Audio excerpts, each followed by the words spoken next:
Tigers baseball on Fox Sports Detroit is presented by Bell Tire.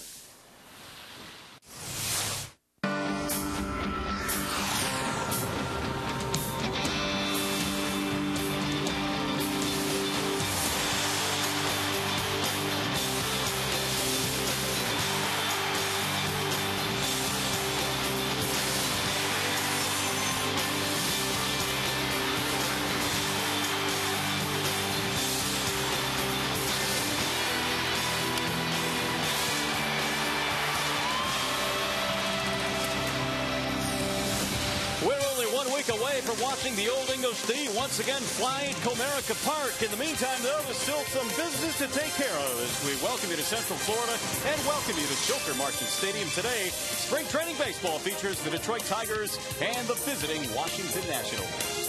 Hi again, everyone, and welcome to our coverage of Tigers baseball. Mario and Pemba, Ron Allen, thrilled to have you with us here tonight. Spring training marches on. We can see the light at the end of the tunnel, though, Rod. And although Miguel Cabrera will not play tonight, they're expecting that perhaps tomorrow he will play. Delman Young is playing, and boy, what a spring he has had. You know, he came to spring training 10 pounds lighter than when he left. And when we saw him last in October, all he did was hit 5 home runs in the postseason. By him losing those 10 pounds this offseason, his bat is lightning quick. And for me, Delman hitting in the best spot of any player in all of baseball in that number 5 spot behind Cabrera and also behind Big Prince Fielder. He should have a magical year this year. And oh, by the way, he's a free agent too. He is indeed. Salary drive, as we like to say. Back in the lineup tonight, batting 5th, the DH for the Tigers. Stick around, bottom of the 3rd inning. We'll have Jim Leland joining us as well. In the meantime, Max Scherzer gets the call tonight for the Tigers, making his final preparations for 2012. First pitch coming up next.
Fox Sports Detroit is brought to you by Spartan Stores. For your neighborhood Spartan stores, go to turntospartan.com.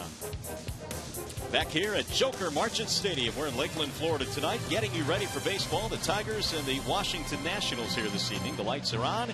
Just the second 6 o'clock start this spring for the Tigers. The other was on the road, so this is the only night game being played at Joker Marchant Stadium this spring. Here's the starting lineup for the Nationals, presented by the Metro Detroit Chevy dealers. Steve Lombardozzi leads it off, followed by Xavier Paul and Chad Tracy. Jesus Flores will catch and bat cleanup.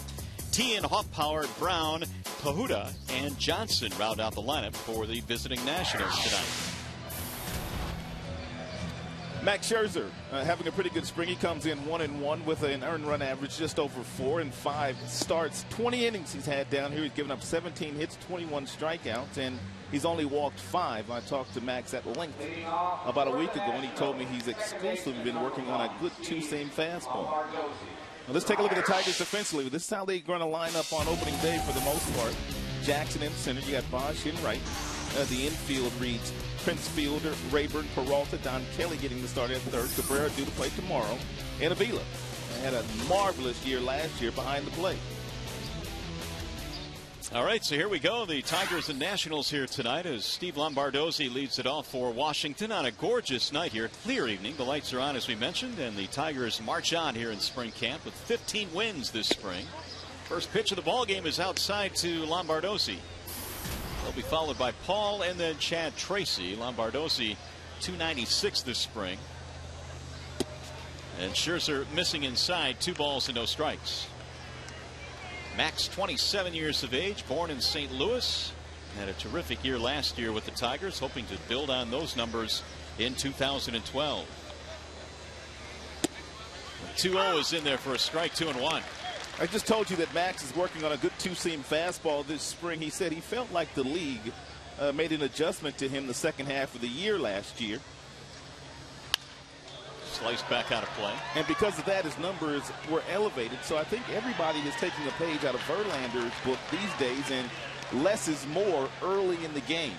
Two-seam fastball, maybe he'll get a ground ball early in the count. And it also keeps his pitch count down later in the game if he can get that two-seam fastball over and get some contact early in counts. Here's the 2-2 pitch. And that's on the ground back up the middle. Ranging to his left off the glove. Peralta can't handle it. Lombardozzi is aboard. And the leadoff man is on for Washington. Max, you'll see a lot of pitches today, 88 to 91 miles an hour, whereas last year he did not throw in that range. Everything was 95 and above. Power fastball from a low three-quarter arm slot. He has the ability to throw the ball by big league hitters. But what happened to Max last year, he found himself in too many hitter-friendly counts. And that's what he talked about when he said the hitters made an adjustment to him and were able to catch up to that 95-mile-per-hour fastball. You'll remember last season that Scherzer was 6-0 to start the year and had really good numbers heading into the All-Star break. Here is Xavier Paul. He takes ball 1. Also being told by Jeff Jones that Max has worked on his pickoff move over to first base. Has he? Yes, he says he will throw some firm over there. He'll still lob it over there on occasion, but he will throw some firm to first base when trying to pick off a base runner. Now the 1-0 pitch. And it's hit foul down the first base line. Well, that pickoff move by Scherzer obviously was one of the slowest in the league. And I guess going forward, Rod, it's one of those things that you can really help yourself out with, not necessarily picking guys off, but holding runners a little bit better. Especially with him in the two-seam fastball, this is the perfect situation where he can concentrate on getting some movement on a ball down in the strike zone if he can keep Lombardozzi at first base. And then that opens the door for the double play. Scherzer last year, we mentioned, won his first 6. He was 10-4 prior to the All-Star break.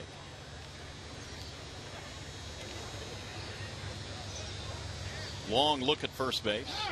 And now time finally given to Xavier Paul. Here are those splits we were talking about. The ERA wasn't all that different, but the wins and losses certainly were. Swing and a miss, 1-2. You're not seeing too many of the starters tonight for the Nationals.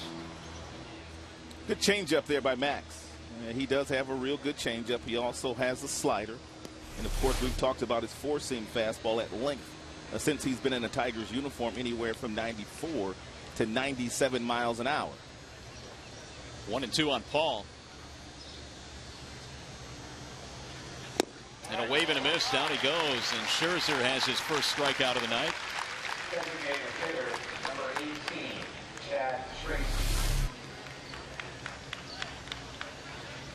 It's where you want to miss. You want to go down in the strike zone.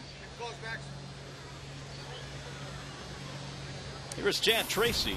We're mentioning not too many, actually none of the starters have made the trip here for Washington. They are playing a split squad today, so their starters remain in Vieira. Edwin Jackson pitching over there. They've called up a minor leaguer to pitch against the Tigers today. Runner goes. Here's a throw on the money, and out by 1.5 miles is Lombardozzi.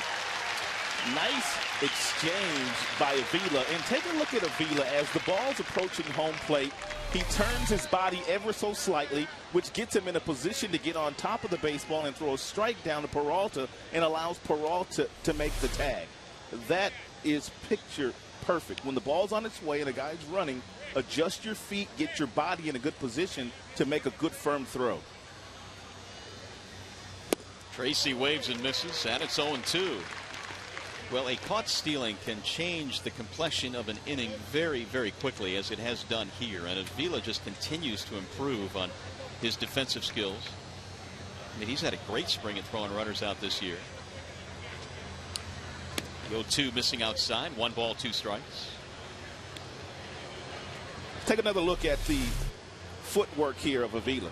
You can see him start to shift, and that just allows him to point that left shoulder toward the target, get on top of the ball, and he throws the ball right on the bag. Rod, you and I might have made that play a little bit closer. He was out by 1.5 miles. And give Max some credit, too, though, because he was holding the ball on the mound. He was kind of varying his times while he was delivering the ball out of the stretch, and sometimes you can't get a good jump. Lifted in the air toward left field. Dirks backing up. And that is that for the Nationals in the first inning. No runs, 1 hit, nobody left. 1/2 of the books in Lakeland. No score.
Florida. Tigers and the Nationals heading to the bottom of the first inning to check out the Tigers starting lineup here tonight. It'll be Austin Jackson leading it off in center field, followed by Brennan Bosch. Don Kelly is at third base. Prince Fielder is at first base. Delman Young, the DH. Avila will catch in your bottom 3 tonight for Jim Leland.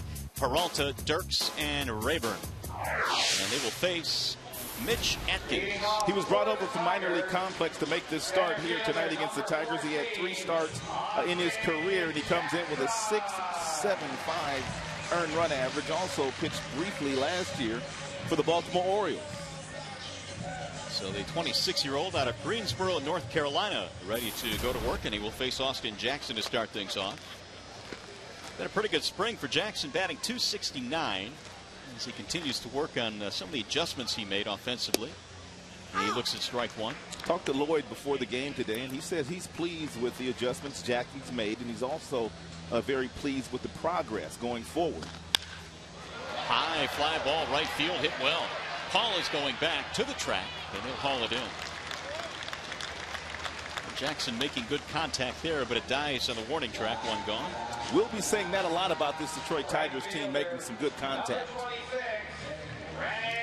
Well, they have really had a good spring in terms of the power numbers. They've hit a ton of home runs. Brennan Bosch has hit 5 of them himself, and he really has started to get it going offensively toward the end of spring. He has ridiculous power. It is fun to watch Brennan Bosch take batting practice. Strike one.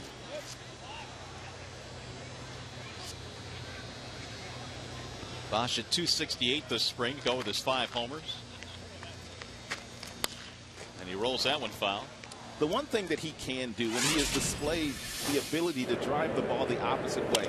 He hits left-handers very well, about a 320 career average in his brief career. And then if you come inside on him, he has the ability to turn on it as well. But that is rare for a left-hander to come to the big league with only a couple of years of experience and have the ability to go the other way, the way that Bosch can.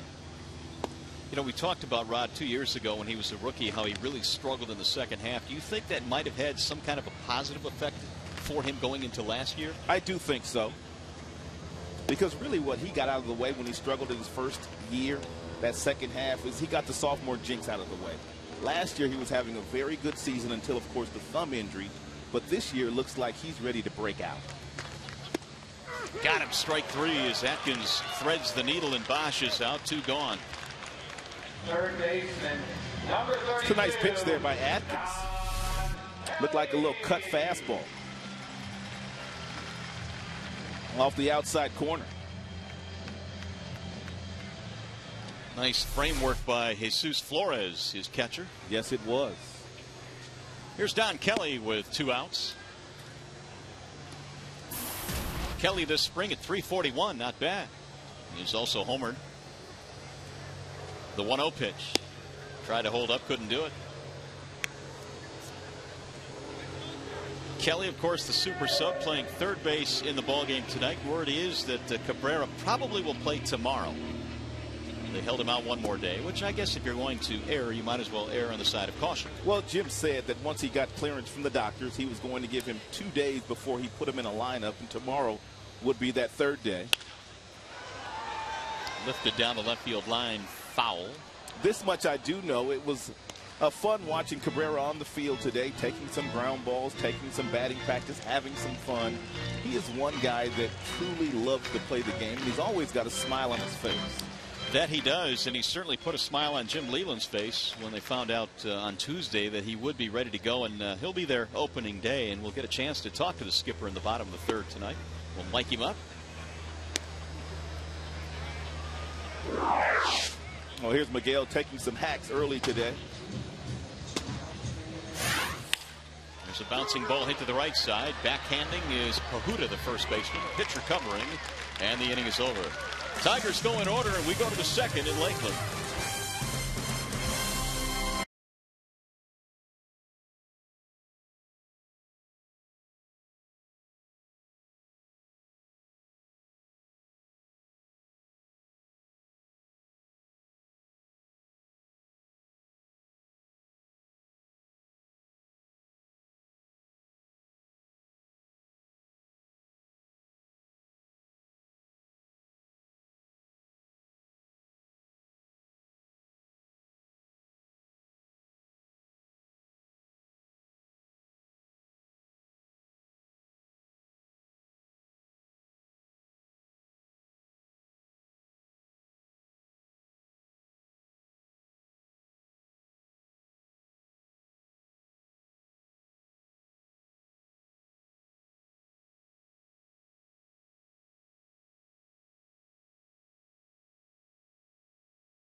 Scoreless ball game here tonight. Tigers and the Nationals getting together. Max Scherzer goes to work in the second, facing Jesus Flores. He'll be followed by Mark Tien and then Jared Hoffpower. First pitch lifted in the air to shallow right field. Bosch on the charge. It's going to drop. Base hit. So the leadoff man is on against Scherzer, trying to improve on his 15-win season from a year ago, and Max talks about his approach. You gotta believe that you're always going to get that hitter out, and that there's just no room for fear on the mound.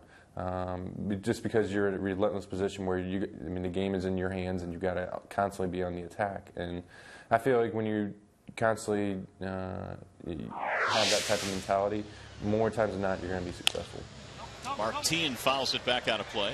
Well, he won 15 games last year. We talked about the earned run average. It was 4.43, and he is definitely better than that. He gave up 207 hits in 195 innings, and I expect Max this year to give up less hits than innings. He has that kind of stuff that he can overpower some teams in the American League.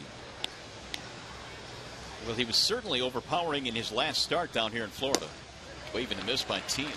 Got a real nice feel for that changeup here early in this game. He's already thrown 2 outstanding changes.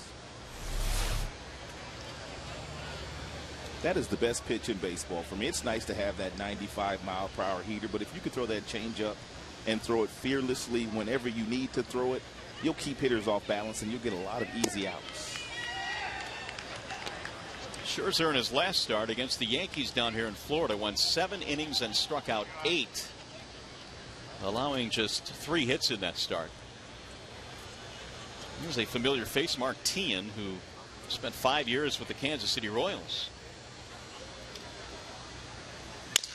Broke his bat, rolled slowly towards second. They'll get Tien at first base. Third baseman, number 39. Take a look at the pitch by pitch here by Scherzer. And one of the things that you need to do is you always want to get ahead, and Max is able to get ahead. We talked about the changeup, which was a tremendous pitch. He slows the bat down, then he comes back with a hard heater and gets in the kitchen of Tien here. Talk about that changeup being a great pitch, Rod, especially for young pitchers. So why don't they teach that pitch anymore for the young guys coming up? I think a lot of guys are doing that now in the minor leagues, whether it be the minor league pitching coordinator, whether it be pitching coaches at any level. But I think one thing and one reason why is so many of the young players, when they get into pro ball, because it's so rare to even get into pro ball. I mean, you got to be very talented. Most guys have good fastballs, and they don't need those changeups when they're in high school or when they're in college. But once they get in pro ball, it's the one pitch that you really do need. Jared Hoffpower, the batter. Nationals have a man at second and 1 out. Here's the 1-0. 1 ball, 1 strike on Hoffpower. A good slider. Good speed, good arm slot, great location. 88 miles an hour on that last slider to Hoffpower. 1 for 10 this spring.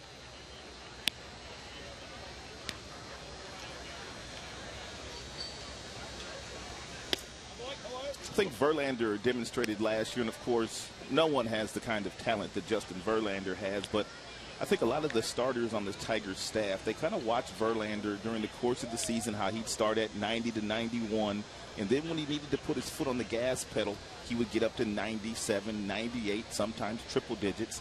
I think a lot of the pitchers nowadays on the Tigers staff, they're trying to do the exact same thing. The 2-1. Max will have that 2-seam fastball or the changeup or the slider. They're in the low 90s.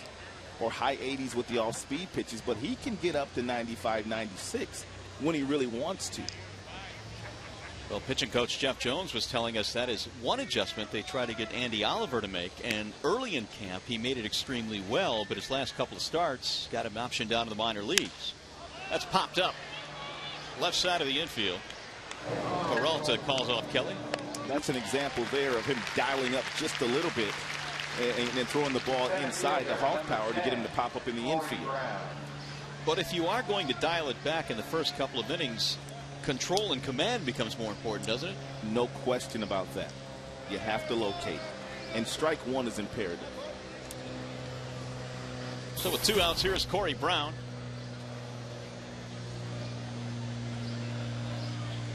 .318 hitter this spring for Washington.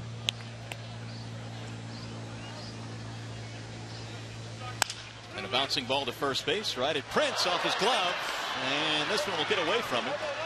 They'll hold the runner at third base, and a routine play, and fielder will be charged with an error. That's one of those plays where Prince probably should have charged the ball. It was hit so slow, and it was rolling, and then when it got to him, it took a little bit of a tricky hop on him, and he wasn't able to make the play. But if he charges it and he gets himself a better hop, he's able to make that play rather easily. Back on his heels, the ball played him. See, Prince made 15 errors last year for the Milwaukee Brewers. So that keeps the inning alive for Washington, and now Tim Pahuta will stand in. And Scherzer will try and pitch out of this jam. And the Washington Nationals didn't bring a lot of regulars today, did they? No, they didn't. You know, you've got some of the B and C squad when you've got to go deep, and I mean toward the back of the media guide to look up some stuff. Of course, Davey Johnson is not here, and Matt LaCroix is acting as tonight's manager. Again, Washington playing a split squad, so their regulars are in Vieira tonight, Vieira, Florida. Here's the 1-0. They could have sent a couple of regulars, though. I'll take one. Maybe a Zimmerman. Anybody, but Max Scherzer facing a lot of the minor leaguers in Washington's camp tonight. First and third. Here's the 1-1 pitch. Fouled off 1-2 on Tim Pahuta. Hit .260 last year at Harrisburg in the minor leagues.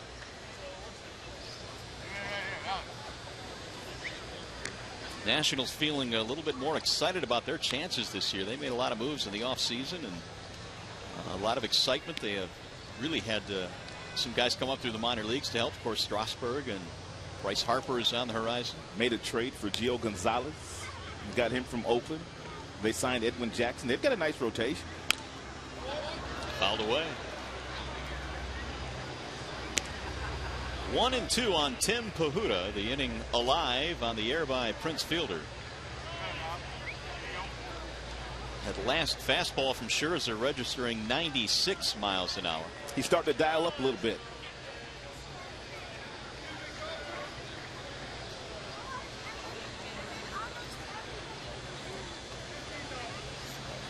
And again the 1-2. Missed it. 2 balls, 2 strikes.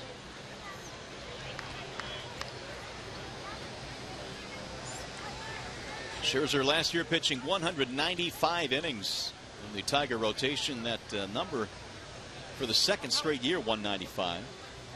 15-game winner last year. That was a career high. And this will be the 35th or 31st pitch, I should say, that Scherzer will throw. Here it is. Runner goes, and it's outside. No throw from Avila.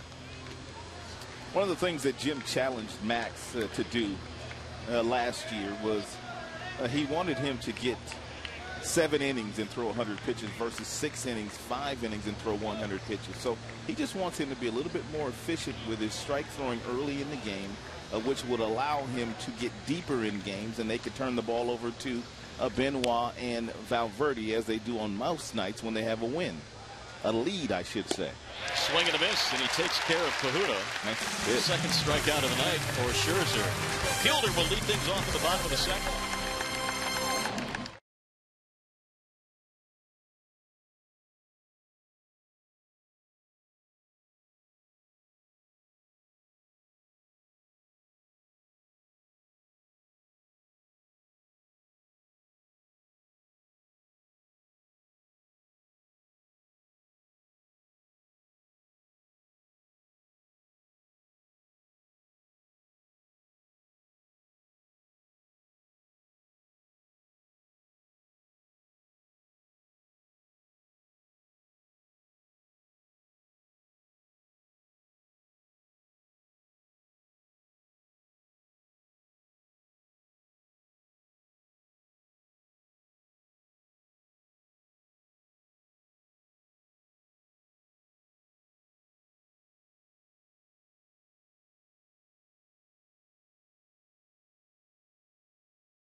well. Well, I mean, there was David Ortiz and there was Manny Ramirez when they were doing their damage for the Boston Red Sox there for a number of years. And since that duo, I don't think there is a duo that has the kind of talent that these two have. It's going to be fun to watch. See if this one stays in play. It does not. Back out of play. 0-1 on Fielder. Cabrera and both Prince, their numbers kind of speak for themselves. If you're Jim and they stay healthy during the course of the year, you can probably write down 30 homers for each and 100 driven in. And one key stat for both of those guys is they're on base 40% of the time. Right. So that opens up the door for guys that hit behind them to drive in runs. Prince, a three-time All-Star over in the National League. Here we go. At .299 last year. Look at his arms. I mean, are you kidding me? On the ground left side, right at the third baseman, Hoffpauir. One gone. I saw him a couple days ago, and he had a little tight shirt on, and his biceps are the biggest I've ever seen. They are. For a baseball player. Strong man. He was not kidding when he said pound for pound. He and Cabrera will form quite a duo. And a very, very strong individual, and they'll be fun to watch. Here is Delman Young. Waving a miss, 0-1 on Delman. And we talked about Delman at the top of the show, having a tremendous spring. Leads the Grapefruit League in homers and RBIs and slugging percentage. And where he's going to bat, he's going to have a chance to drive in a lot of runs. And he's in tip-top shape this year as well. Here's the 0-2. Delman cuts and misses, and a good start so far for Mitch Atkins coming over from their minor league camp. And he has 5 up, 5 down to start this one. Number 13. His second strikeout of the game. He'll face Alex Avila now with 2 outs. What more could this kid do? Made an all-star team last year. Won a Silver Slugger. Just missed getting a Gold Glove as well. And I'm sure one of the things he learned last year, playing every single day, was what it takes physically to get through an entire season. Now, obviously, the Tigers really leaned on him heavily toward the end of the year and into the playoffs. But I guess, Rod, until you really go through it, you're not sure what you need to do on a daily basis to make sure you stay ready. Well, in fairness to Alex, and Jim will tell you as much, he played him a lot more down the stretch than he really needed to do, but they had no options. Tigers were trying to get to the postseason, and once they got into the postseason, they needed Avila and his leadership behind the dish to handle the pitching staff. But had they had a backup down the stretch, he would not have played as much. He just wore down. It's that simple. The 1-1. 1-2 on Avila. But the pitchers absolutely love throwing to Avila now. He has really matured as a young catcher, one of the best young catchers in the game. And Atkins just missed there. 2 balls, 2 strikes. Atkins likes that little cut fastball that looks like it's off the plate to the left-handers and ever so slightly comes back just enough to catch the outside corner. Here's the 2-2. Avila last year led all catchers in the American League with 130 hits. And made huge strides offensively. Meanwhile, Johnny Peralta last year also had a big season. And say all you want about Miguel Cabrera, and he certainly is vital. But boy, the depth the Tigers lineup had last year was outstanding as well. And Atkins strikes out another. That's his 3rd of the game.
Tigers baseball on Fox Sports Detroit is brought to you by Bell Tire. Get the lowest tire price, period. Bell Tire. Winding down here in spring training. The youngsters still having fun coming out to the ballpark, hanging out on the berm. Might be the best place in this entire ballpark. No doubt about that. Well, we are scoreless in this one as we go to the top of the third on a gorgeous night here in Lakeland this evening. Josh Johnson leads it off for Washington, and he looks at strike one from Scherzer. It'll be Johnson, then Lombardozzi, and then Xavier Paul facing Max. Yeah, Max must be working on his changeup here tonight because he's already thrown several. Fastball right at the knees there, and the count goes 0-2.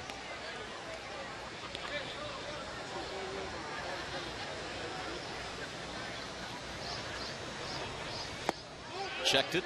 They want the appeal. He did not go. Eric Lovelace, the third base umpire. I haven't heard that name before, Lovelace. Haven't either. Andy Fletcher, Lance Barksdale, Jerry Lane, the other members of the staff. I've heard all three of those guys. All big league umpires.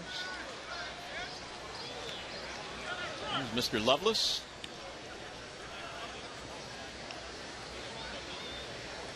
Now, you know what? That was Jerry Lane, wasn't it? Yeah, they've got it switched around. That was not Lovelace up there. That is Jerry Lane. Yes, it is.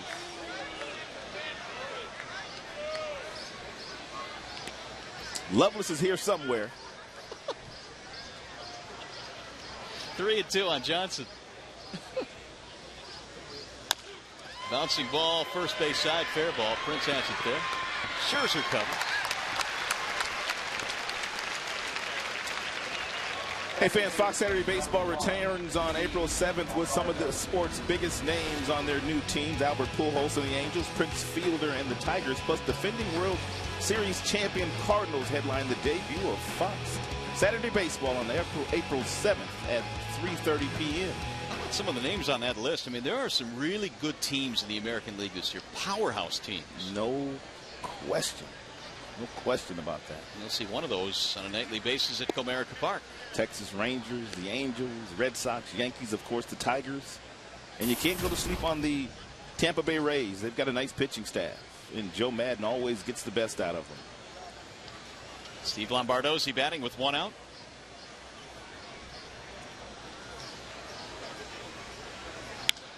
That name should sound familiar, and if it does, his dad played in the big leagues. In fact, won a world championship with Minnesota back in 1987. Dad Steve played 6 years in the big leagues, Houston and the Minnesota Twins. You played against him, didn't you? Several stops in the minor leagues. I sure did. 2 balls, 1 strike on Lombardozzi. And it'll get down, a base hit to right field. Soft liner for Lombardozzi, his second hit of this game.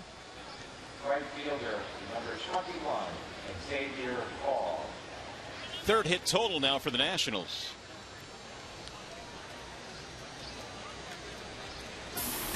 There's Xavier Paul.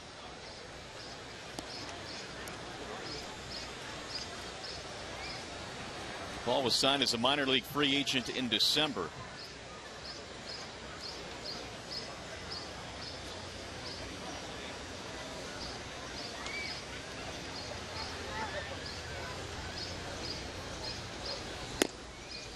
A strike called 0-1 on Paul. Big league time with the Pirates and the Dodgers as well.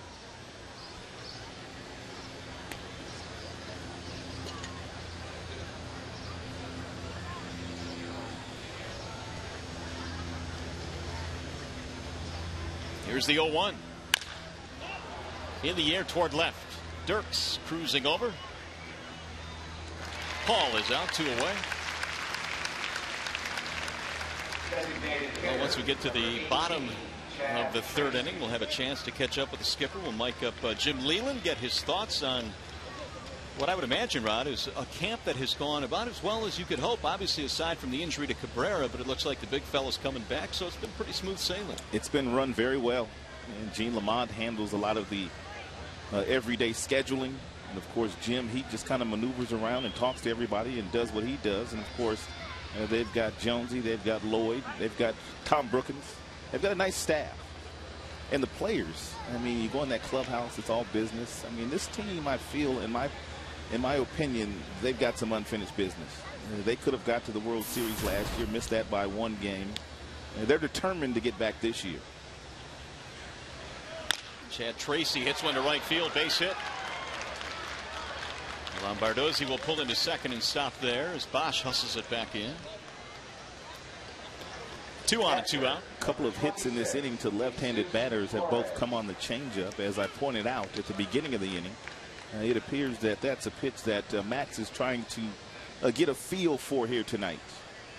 Veteran pitchers like Max Scherzer have the luxury of doing that, even one of their last starts of spring training, working on a particular pitch to make sure it's ready to go when he gets his first start of the regular season. Here is Jesus Flores. And that's why, as Jim Leland says, spring numbers, especially for veterans, sometimes do not tell the whole picture. He constantly tells the story about how Mickey Lolich just would get hammered in spring training, get hit around the park, and then once opening day rolled around, he was good to go. And he would put out big year after big year. And Mickey Lolich came up in an era where pitchers, they came to spring training to get in shape. Right. Nowadays, big league players, they're working out a day after Christmas, and they come to spring training game ready. Fouled straight back. 0-2 on Jesus Flores.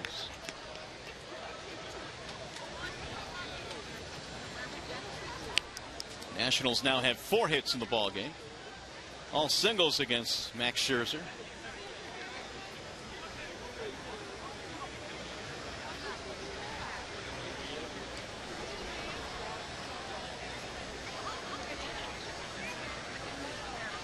And the 0-2. Got him. Scherzer strikes him out on 3 pitches. Half inning is over. Bottom of the third with Jim Leland coming up next.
Nationals here tonight. Pleased to be joined by the skipper of the Tigers, Jim Leland, who will take a few moments to talk with us. Skip, thanks very much. And I guess wins and losses, sometimes you just don't know how to judge them in spring camp, but if you're going to play them, you might as well win them. What is the overall thought on how things have gone this year? Well, I don't pay much attention to wins or losses. I always said I try to get the main guys ready. I try to play the kids some and hopefully play around 500. You know, we got off to a real good start. We haven't won as many lately, but I don't really pay a whole lot of attention to that. As long as we can play around 500 and keep everybody happy in Detroit. Jim, I know Max Scherzer's been working on a 2-seam fastball down here in spring training. What have you witnessed from that pitch, and is he starting to feel comfortable with it? Well, I think so. I do. I think it's had some pretty good late life to it. And his fastball, Max is pretty good at, like this last inning when he got a little bit of problem there. He had a little extra in the tank. And his ball really has got some late life tonight, so he's throwing the ball pretty well, and I like the two-seamer. Johnny Peralta leading things off as we play here in the bottom of the third, chatting with Jim Leland. And Atkins misses. Skip, coming into this camp, was there anything that you identified as a point of emphasis that you wanted your team to do better this year that maybe they didn't do quite as well last year? Anything you've worked on as a club? Well, mainly we've just tried to keep them away from the hype. I think that's going to be very important for this team. You know, there's a lot of excitement up there, and there should be, and I want there to be, but like I say, we can't get all wrapped up in that, so I've been pressing upon that from day one. Driven in the air to right field, hit well, but playable. And Peralta is out, one away. Jim, as I've walked in your clubhouse on occasion, it looks like your new first baseman, Prince Fielder, has acquitted himself rather nicely in that clubhouse and appears to be a real nice leader in there. Yeah, there's no question about that. I mean, everybody's really happy. We're really happy to see him. We welcome him to the Tiger organization, and you know, he's got a great personality, very popular with players already. So, and we're going to need that because we're really going to miss Victor Martinez. He was huge for us last year, both on and off the field, mostly on the field. Like I say, when you hit like he did, you're a pretty good leader. Andy Dirks wants one foul, 0-1. And we've been working on that a little bit too, Mario. We didn't execute very well there, but there are some guys that we've done a lot of extra bunting for guys that might try to drop a bunt down for a base hit, and that one wasn't executed too good. But the idea is that you've got to try in the game because that's game speed. Here's the 0-1 pitch to the right side and a base hit. Well, he executed that all right. Jim, I know when I was in big league camp a few years in my playing days, I was always on the bubble looking to make that roster real late. And every time the manager would come around, I'd always put my head down. Do you find some of these guys putting their head down in the clubhouse when you walk around? Yeah, I think guys are getting a little anxious, Rod, to be honest with you. And that's only natural. You actually feel bad for the guys, to be honest with you. That's pretty tough. But you know, when you get down like we have now, we're pretty much down. You know, there's a few situations, and they're major ones. So the guys are, you know, a little bit more antsy right now than probably earlier in the camp. Well, you mentioned they are major situations and major decisions that you have to make, Skip. I mean, people look at your lineup and they think, well, you know, if you're talking about a bullpen guy or, you know, the final outfielder or the fifth starter, it's not really that big of a deal. But over the course of the year, those decisions can be important, can't they? Well, I absolutely think they're huge. You know, I go back to 2006. And this may be a sore spot with some of the Tiger fans, but in actuality, Rodney Zamaya and Todd Jones got all the credit. But Jason Gilly was a huge pitcher for us that year. Took some innings. He took a beating once in a while. He pitched very well once in a while, and he really did a tremendous job for us. So, you know, yes, it is, and that's a huge spot, and that's the one that's got me concerned a little bit. Jim, it looks like Ryan Rayburn has really taken to the competition that he had here in spring training with Brandon Inge at second base. I know he's gotten off to some slow starts the last couple of years, but he's had a great spring and looks like he's going to get off to a great start.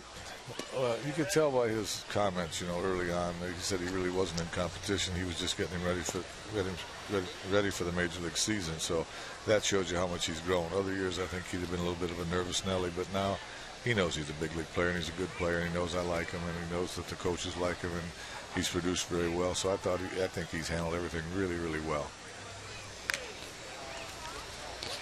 Runner back safely as Dirks is aboard with a 1-out single. What would you like to accomplish here, Jim, the last week of spring? I know you want to get out of here healthy first and foremost, but are there any things that you'd like to accomplish other than getting those last final roster spots accomplished? Yeah, I think so. We went over 4 fundamentals today prior to tonight's game, because what happens, Rod, is when you want to go over your fundamentals, and the next thing you know, you got half the squad on the road and half the squad is home. And it's tough sometimes to get that accomplished. You also don't want to do that when there's so many guys in camp. So what happens when it gets late, you don't have that many guys, so a lot of them are on the trip, some of them are home. So it's hard to get all that coordinated. And we did that today. It worked out really well. We're on the field at 2:30. We worked on fundamentals till about 3:30 prior to batting practice. Jim, that's one thing that I think fans and even some of us in the media really don't realize how difficult it is to coordinate an entire spring camp. I mean, you guys have a lot of this mapped out coming into spring training, but to follow that throughout the course of spring camp takes a lot of coordination, doesn't it? It does. And you know, we keep our stuff each and every year. We keep everything on file, so we know, like last year or this year we come into camp, we know exactly what we did last year on day 1, day 2, day 3. You might try to tweak it a little bit and go over some things. Maybe, you know, we were fortunate we had Kenny Rogers in camp this year for a few days, try to work with some left-handers moves, so that's something that was put in. Runner goes on 3-2, and it's popped up foul back out of play.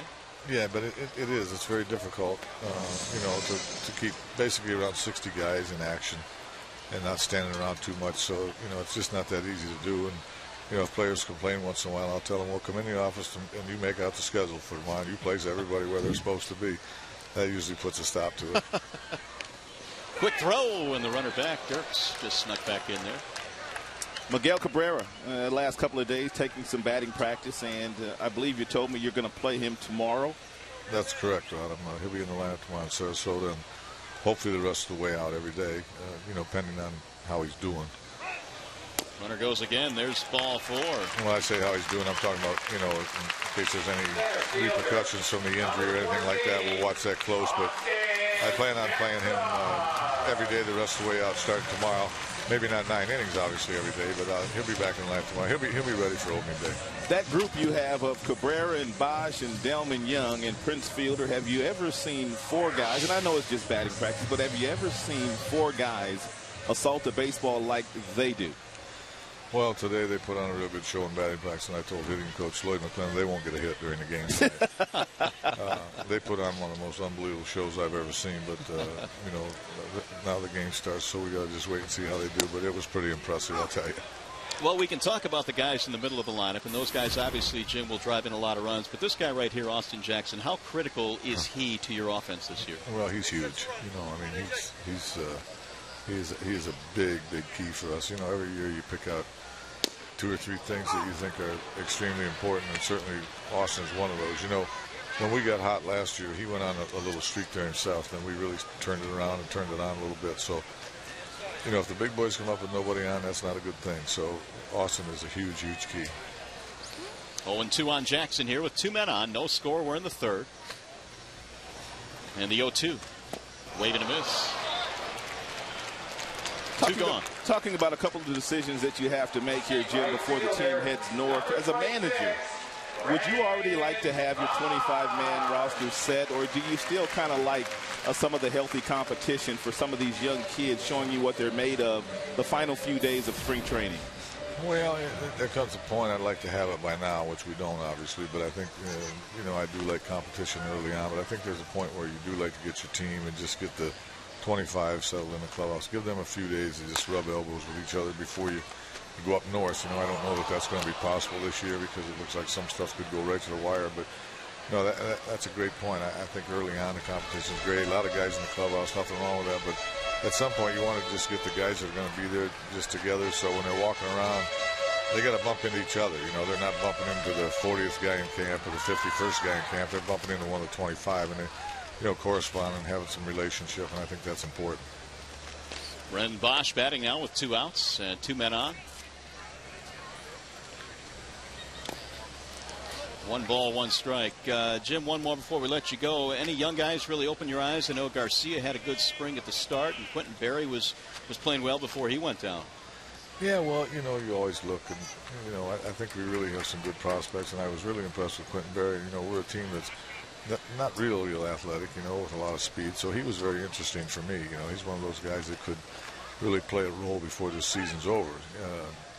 So I always look at the young kids, and I've looked at a lot of young kids from Tiger Town that come over. There'll probably be a couple in the game tonight. I really enjoy that. You know, bringing a kid over from A-ball and putting him in this game, take a look at him. You hear the scouts talk about him as a prospect or whatever it may be, and then you get to see him in action a little bit. You get to know him a little bit. I like that. I like to establish some kind of a relationship with the young kids that are over here because I think that's important later on.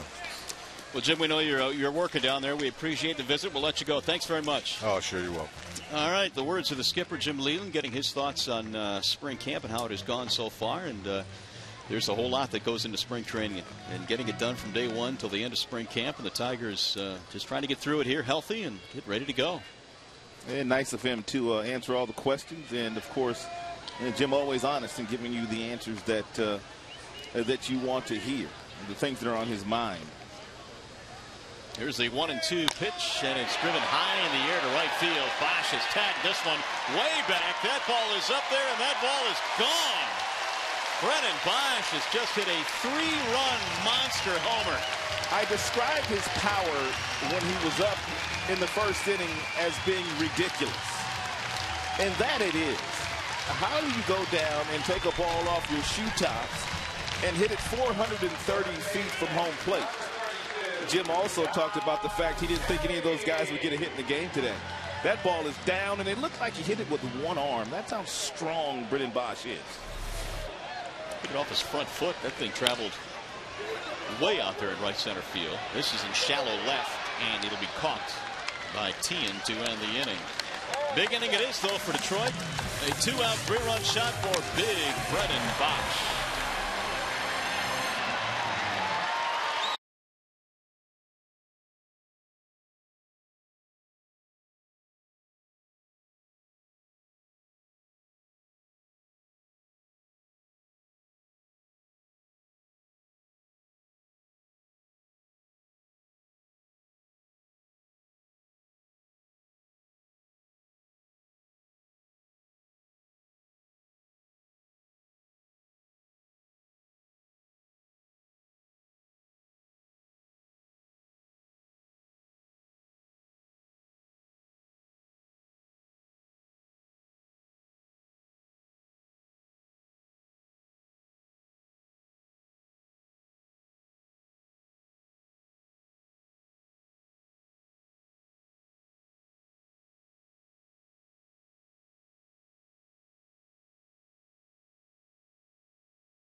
Nothing lead thanks to Brennan Bosch's home run.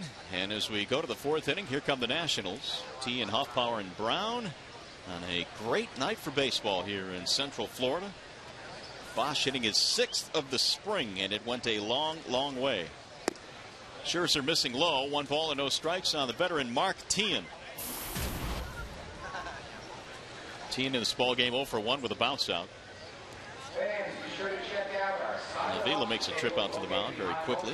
Well, we saw at the tail of last half inning where Jim was talking to Avila when he came off the mound, no doubt probably talking about some of the pitch selection that Scherzer had been given and what they have been throwing. So Avila just, after ball 1, gets up and goes out there and probably relayed to Scherzer what Jim was talking to him about last half inning. Here comes the 1-0. Lifted in the air, shallow left. Andy Dirks coming in under it. And 1 gone. By the way, you can see the Tigers battle the Tampa Bay Rays April 10th through 12th at 105 and take advantage of the Super Spring Special. Mezzanine seats are $10. Upper box seats only $12. For tickets, call 866-66-TIGER or check it out online at tigers.com. See Prince Fielder and the rest of your Detroit Tigers. Got some big-time opponents coming up early in the season in the month of April. There's a strike called on Hoffpauir. Tigers open up with the Boston Red Sox this year. Here's the 0-1. 1-1. Boston Red Sox made some changes. New general manager, new manager, Bobby Valentine in. Terry Francona out.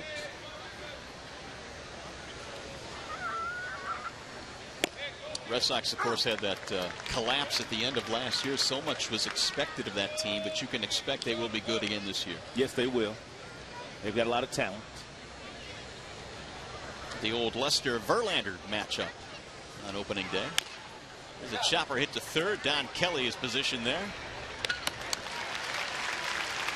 2 gone. Tigers open up first 6 games against the American League East. A couple of really good teams. We've talked about Boston, and we've also talked about Tampa. and that pitching staff, and also Tampa, always a very good, fundamentally sound club. Now, they've added a couple of offensive pieces to their arsenal this year. Here's Corey Brown. Reaching on an error by Fielder. He did not score back in the second. 3 runs, 2 hits for Detroit. No runs, 4 hits for the Nationals. Here's the 1-0. Back out of play, 1-1. Now, the one thing I heard a couple of the Tigers talking about in the locker room the other day was they can't wait to get back on a normal schedule. Playing day games every single day during the spring takes its toll. Well, not only playing day games, but getting up at the crack of dawn. And guys literally get up. It's still dark outside. They get to the ballpark about 7:30, 8 o'clock every day. And let's face it, these guys like the structure of coming to the yard in the afternoon at about 2:30, 3 o'clock, getting ready for batting practice, and then playing night games. I'm sure they felt good about today's schedule. 2-2 on Brown. Another changeup here to the left-handers that's fading away. Max throws a couple different changeup. One kind of fades away from the left-hander, and one more so acts like a split-fingered fastball, goes straight down. He throws that with 2 strikes. Popped up third base side. Kelly in foul ground. And Scherzer has an easy 1, 2, 3 inning. Here comes the bottom of the 4th.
Advantage brings you the scouting report on Washington's 2012 pitching rotation. Some changes, Rod, but it looks awfully strong. Well, they got Gio Gonzalez from the Oakland Athletics. They signed Edwin Jackson as a free agent. They're going to have Stephen Strasburg back for the entire season. And Jordan Zimmerman, he's got some really good talent.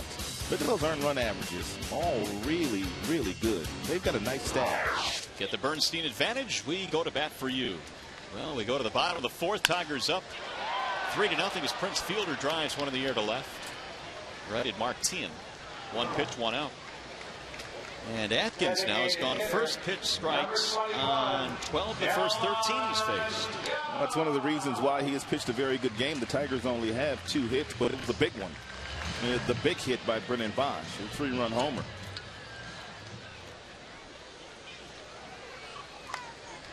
Atkins over from their minor league camp to pitch this split squad game here tonight in Lakeland. As Delman Young stands in. And he takes strike 1. It's been a great spring for Delman. He struck out back in the second, 0 for 1 in this game. And that one missed. 1 ball, 1 strike. And with Victor Martinez being out for the year, it looks like Jim's going to rotate that designated hitter spot all season long. Well, I think most managers would like to have that one set DH, but I think it's kind of good for the ball club to have that flexibility of rotating guys. Keeps guys fresh. As we're going to look at Delman's numbers, career, #1 overall pick in 2003. Down he goes. That's the second time today that Delman has gone down in just a few pitches. Number 13, Good breaking ball. And 5 strikeouts now for Mitch Atkins. Here's Alex Avila with 2 outs. Alex also struck out back in the second.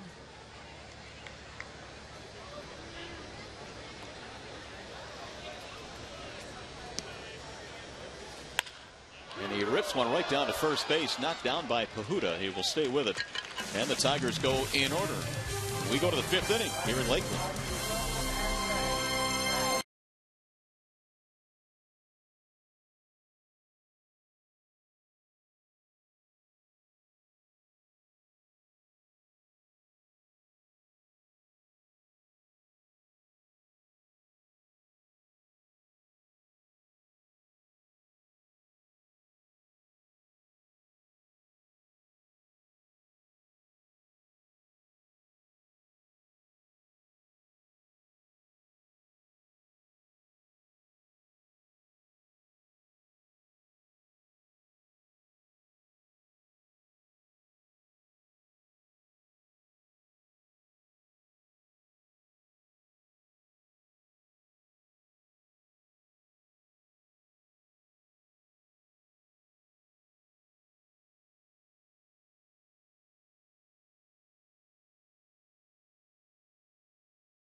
Jeff Jones, the pitching coach, in chill mode here tonight, but he won't be on Saturday. You want to join us for our next spring training game when the Tigers visit the Atlanta Braves on Fox Sports Detroit. Coverage begins at 1 p.m. That's Tigers baseball Saturday at 1 on Fox Sports Detroit. And to no one's surprise, it'll be Mr. Verlander pitching opening day at Comerica Park against the Boston Red Sox. So that scowl will be on display on opening day. He is so good. Can't wait to watch him pitch again. His numbers last year, 24-5, Cy Young, MVP, Triple Crown. He did it all last year. Only thing left right now for Verlander in his mind, winning a World Series, and that is the aim of many of the Tigers this year. I came down and watched the Tigers during course of spring training before they started playing some games. The first couple of days of position player workouts, and Verlander was throwing batting practice, his first outing on the mound, and believe it or not, partner, he had that scowl on his face when he threw his first BP against his own teammates. That's amazing. I mean, it's something that I guess he has decided that he has needed to do. That's driven to the gap in right center. That'll get down a base hit and more. It's going to go all the way to the wall. Pahuta is on his way to second, and he will pull in there with a double. It's kind of hard to improve on what he did last year, but he said the one thing that he's really concentrating on this year is first pitch strikes. Here's Verlander last year in the start against the Boston Red Sox. Of course, he will see them in his first regular season start, but he said first pitch strikes is one of the things that he wants to do a little bit better job of this year. Did you face anybody in your playing days even close to what Verlander features? Not during the regular season, but I did face Nolan Ryan in spring training. I faced Doc Gooden in spring training, and I saw those guys when they were in their prime. There comes Scherzer off the mound to make the play. It'll advance the runner. The limited at-bats that I got in the major leagues, they were usually against left-handed pitchers, so I didn't get a chance to face those types of pitchers in the major leagues. What was it like stepping in against Nolan Ryan? Well, he threw me back-to-back curveballs. To be right? honest with you, he sure did. I got a base hit off of him between third and short. Doc Gooden, I don't remember what I did against him in spring, but Yeah, I'm looking for a 98-mile-per-hour fastball from Nolan, and all of a sudden he drops a couple of Uncle Charlies on me. Did you stop play and ask for the baseball? No, I did not. I was not going to get drilled the next time I got up. Here's Lombardozzi. He fouls it away. Well, great memories, I'm sure, for you, facing players and pitchers of that ilk. Lombardozzi in this game is 2 for 2. A couple of singles. Tigers lead 3-0 as we play in the 5th. Slice to left field, sinking, base hit. It'll get a run in. Steve Lombardozzi is having himself a night. Right fielder, number 21. It's his 3rd RBI this spring. He's 3 for 3.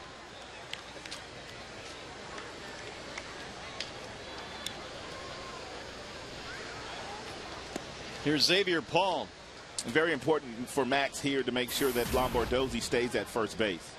Avila has already thrown him out once in this game. He attempted to steal in the first, but he needs to keep his double play in order. There's that improved pickoff throw that you were talking about. Look better, right? Yeah, I would say so. A little bit more firm of a throw. The breakdown on Max's 64 pitches so far.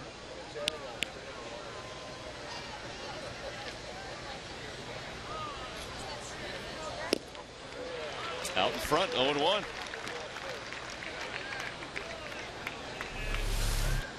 He's got an outstanding feel for that changeup here tonight.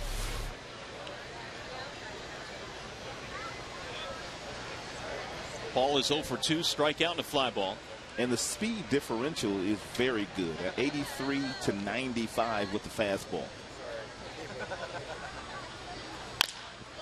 High towering fly ball, right center field. Long run for Austin Jackson, who runs it down. He went to the warning track in right center. And hustling back is Lombardozzi. He covers so much ground in center field. He had Paul shaded over in left center field. You can see where he takes off from. And he runs about 40 yards, and then he has to slow down, and then he gets behind the ball to make a play.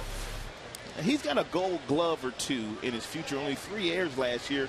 And in my opinion, had the batting average been a little bit better, he may have gotten that Gold Glove in center field last year. Yeah, had he had his offensive season from his rookie year last year, average-wise at least, you're probably right. Here's Chad Tracy. They changed the rules the way they gave out the Gold Gloves last year. They gave one to a left fielder that played left field all year, one to a center fielder, and one to a right fielder, whereas in years past, it really didn't matter which position you played. If you were good, you could win a Gold Glove. Well, I don't think there's any doubt that he will eventually win one. In fact, many more than one. I mean, he's just a terrific talent defensively. And there's so many plays that stick out in his young career so far in the big leagues. Incredible.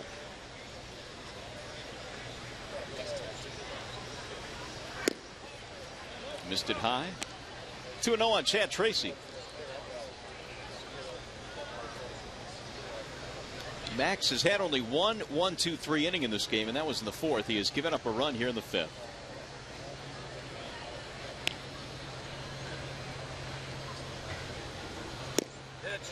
That's in there for a strike, 2-1. 92 on that fastball. Well located. Just a shade below the knees.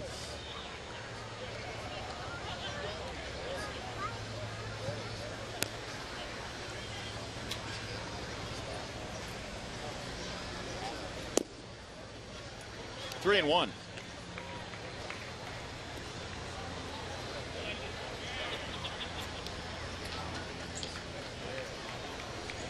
Flores waiting on deck for Washington should Tracy reach.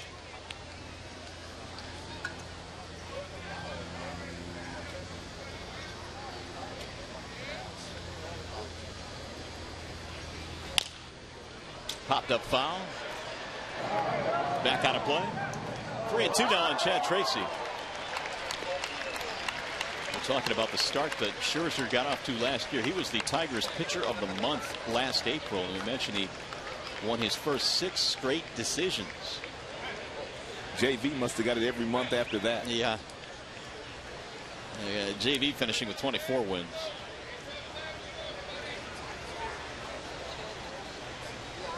What's JV time in there? Time in max and his delivery to home plate. Having some fun. Rip fair down the line at first base. This will go to the corner. Might get a run in. Lombardozzi coming to third. They're going to send him home. He'll score on the play. Tracy pulls into second, and it's a 3-2 ball game. Max has given up 7 hits now. The majority of those hits have been given up to left-handed batters, and the majority of the hits have been given up on changeups. He's thrown some great changeups today, but that one stays up, and it allows Tracy to get out in front of it and hook it right down that first baseline.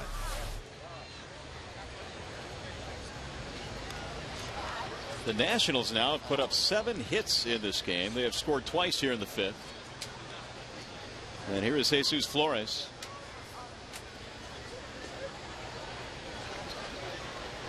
One for 2 tonight for Flores, a single and a strikeout.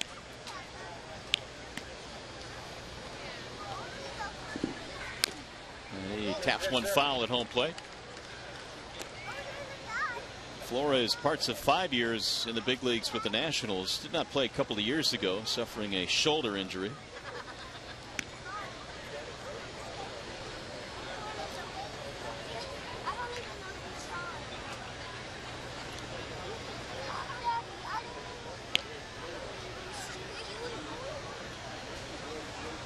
Here's the 0-1.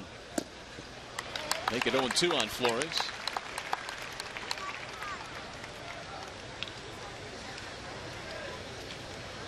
Nationals themselves this year should have a pretty good offensive team, and you wonder how long it's going to take before Bryce Harper is in the big leagues. Not long. He's playing center field now for their AAA team. They wanted him to go down and learn how to play center field.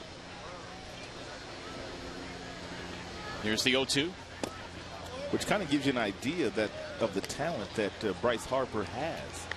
When they signed him, he was a catcher.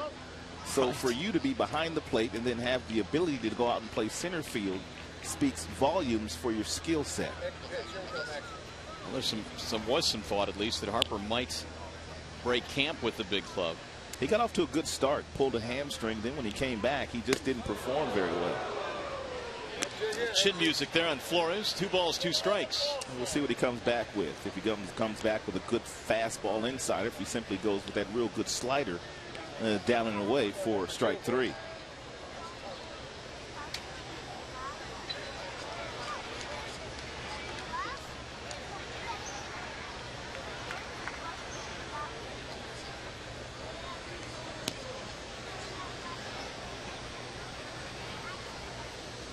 Here it is. Slice to center field, base hit.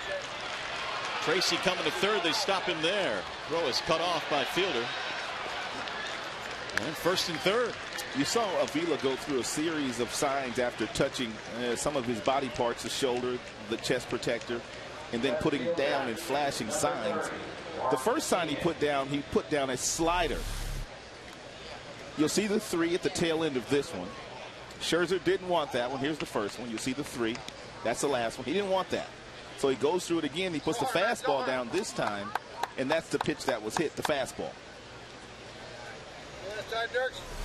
Nicely explained. So with 2 on now and 2 outs, here is Mark Teahan. Tying run at third base now for the Nationals. Some of you at home may be wondering why he was touching the shoulder, touching the knee, and also touching the chest protector. That's location. When a runner's on second base, you don't want to tip where you want the pitch thrown. So you go through those series of signs by touching some of the body parts, and that gives you location. The final fingers, when they're put down, that gives you the pitch. As you see now, he's not going through touching those body parts right now because there's not a runner on second base. He's simply putting down the signs. So you mean there are actually some players out there that might try and steal signs at second base? You know it. You know it. The 2-0. 2 balls, 1 strike on Mark Teahan. trying to get back to the big leagues. Tien last year splitting time with Chicago and Toronto. He was signed as a minor league free agent by the Nationals. Got off to a nice start in his big league career.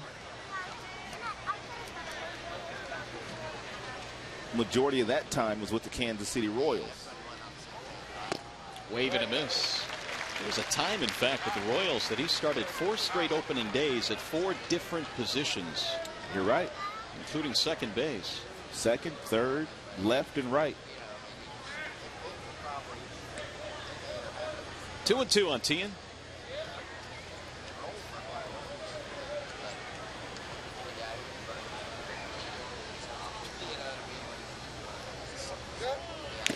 And tipped out of the glove of Avila. The runner was on the move from first base. Flores will head back.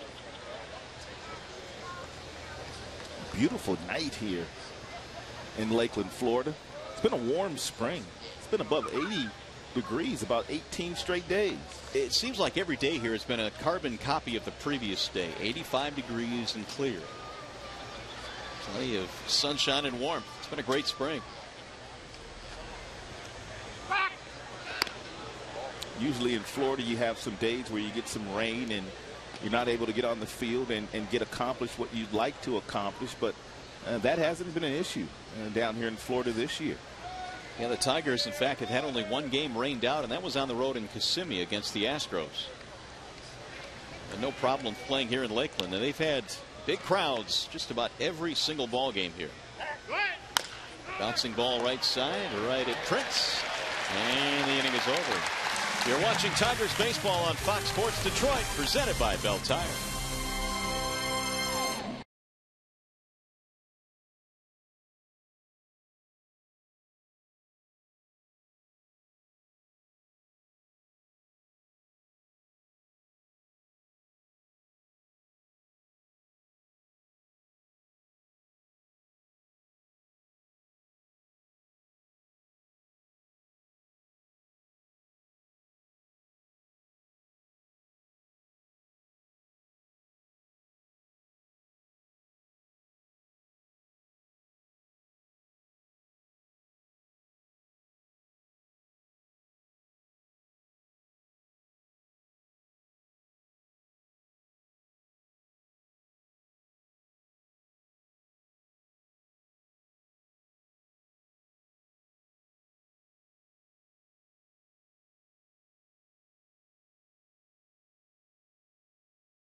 Season for the Tigers. They have, well, a 9-gamer and a 10-gamer in the month of May. So pack your bags, Rod. And there's a look at the interleague schedule as well. Pittsburgh, Colorado, St. Louis will visit Comerica Park. The Tigers will go to Cincinnati. They will play the Cubbies in Chicago, of course, and the Pittsburgh Pirates. 28 of the last 34 against the Central. It's always that way. And if you're a player, you wouldn't have it any other way going up against your division rivals. Johnny Peralta leads it off. How many Tiger fans do you think will be in Chicago for that series against the Cubs? It's a nice trip to make, that's for sure. In the summer, nice and warm. Back up the middle into center field. Base hit. Leadoff man out for the Tigers. By the way, the next big thing in sports is coming. The Tigers' new 25-game paperless digital ticket package, including opening day, free ticket forwarding, and more. A limited number of digital packages are available Call 313-471-2255. That's the phone number. Or go online at tigers.com/digital ticketing. Everything's digital now. You brought this up the last time that Johnny Peralta was at the dish. We can talk all day about Avila and Cabrera and all the other guys that had great years last year, but boy, was he steady at shortstop. Doesn't have great range, but everything he gets to, he catches and has an accurate arm. Well, it's certainly, I think, especially important when you have the guys like Rick Porcello on the mound, guys that throw a lot of ground balls, but Fister as well. But it's such a calming force out there at short. He's a veteran player. And on top of that, had one of his best offensive seasons as well. And remember all the talk last spring training, oh my goodness, Johnny Peralta doesn't have an RBI. He's done. And then he went out and had a great year. And Lloyd McClendon was doing major surgery on his swing all spring long. Driven to center, that's a base hit. Andy Dirks is aboard. Here come the Tigers. Second hit of the day for Andy Dirks, trying to get one of those final spots on the roster in the outfield. He is battling with Cleet Thomas. Andy Dirks had the luxury of playing winter ball this offseason in Dominican Republic, and because his team went to the Caribbean World Series, he only had 8 days off before reporting to Lakeland. So when he got down here to Florida, he was in game-ready shape, and he's had a nice spring. Here is Ryan Rayburn. Isn't that a double-edged sword, though, when you play that much? Yes, you're in game shape coming into spring camp, but that's a lot of baseball. It's a lot of baseball, but I don't think it's that much baseball for a guy like Dirks, for on this team's not going to be an everyday player if he makes the roster. True. So you don't have to worry about him playing every day. He's not going to get tired. Even down here in spring training, he doesn't play every single day. But if you're talking about a veteran player, a guy that's going to be on the roster and playing every single day, I would agree with you, but I think it did Dirks some good. Andy, of course, showed us some skills last year, hit 7 home runs. Here's the 1-1. I've always admired the guys, especially these days, that go play ball in Dominican Republic, guys that are willing to go to Mexico, guys that are willing to go to Venezuela, go to some tough places and play.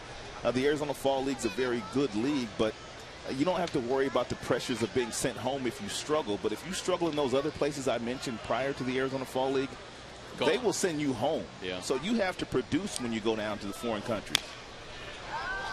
That is grounded foul.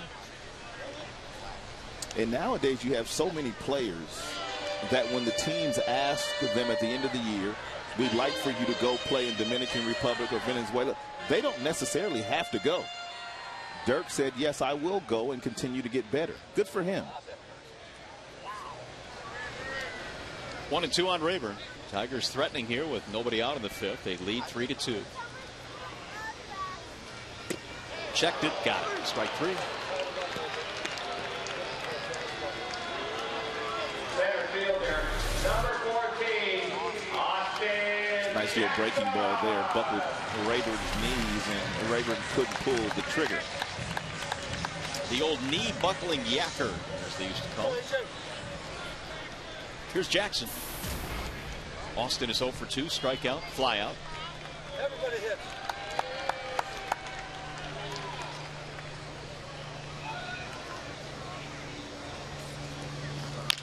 Ground ball, right side of the infield, smothered by Lombardozzi. Throws out Jackson on a nifty play. Boy, is Lombardozzi having some kind of day today.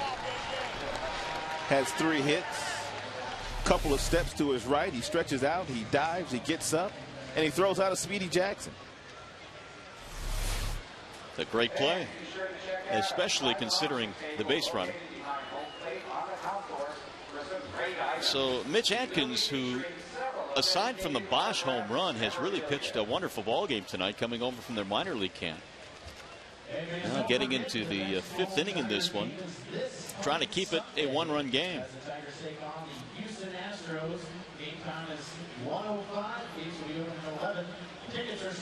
Bosch hit the 3-run homer in the 3rd. Tigers started with a couple of base hits here in the 5th, but now 2 outs.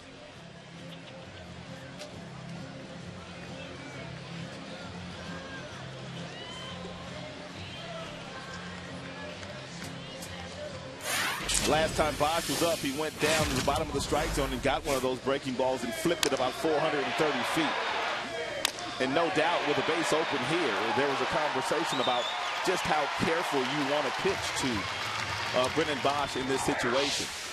And Brennan will not have a problem being pitched around once April 5th rolls around, because the big fella will be batting third. There will be no discussions about pitching around Brennan. You know, if Bosch is able to stay healthy this year, Rod, it really is intriguing to think about the type of numbers that he could put up this season. For sure. Cabrera, Fielder, Young, all behind him in the lineup. They got Jackson ahead of him.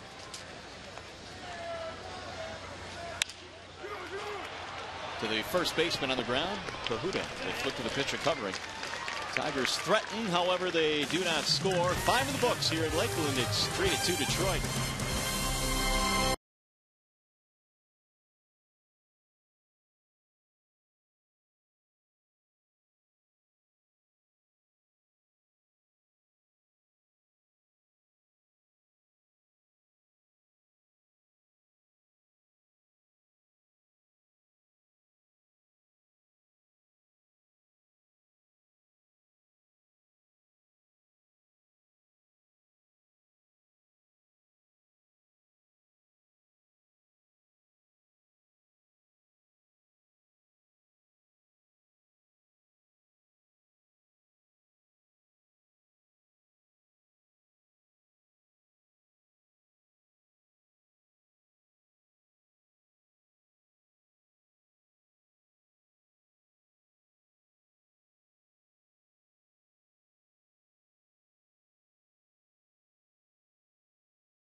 Back here at Joker Marchant Stadium, 3-2 is our score as we go to the top of the 6th inning. Tigers over the Nationals tonight. The Tigers, of course, in their 76th season here in Lakeland for spring training. It's been their home that many years, the longest lasting relationship for a big league team with a spring training city. How about the numbers on Max Scherzer this evening?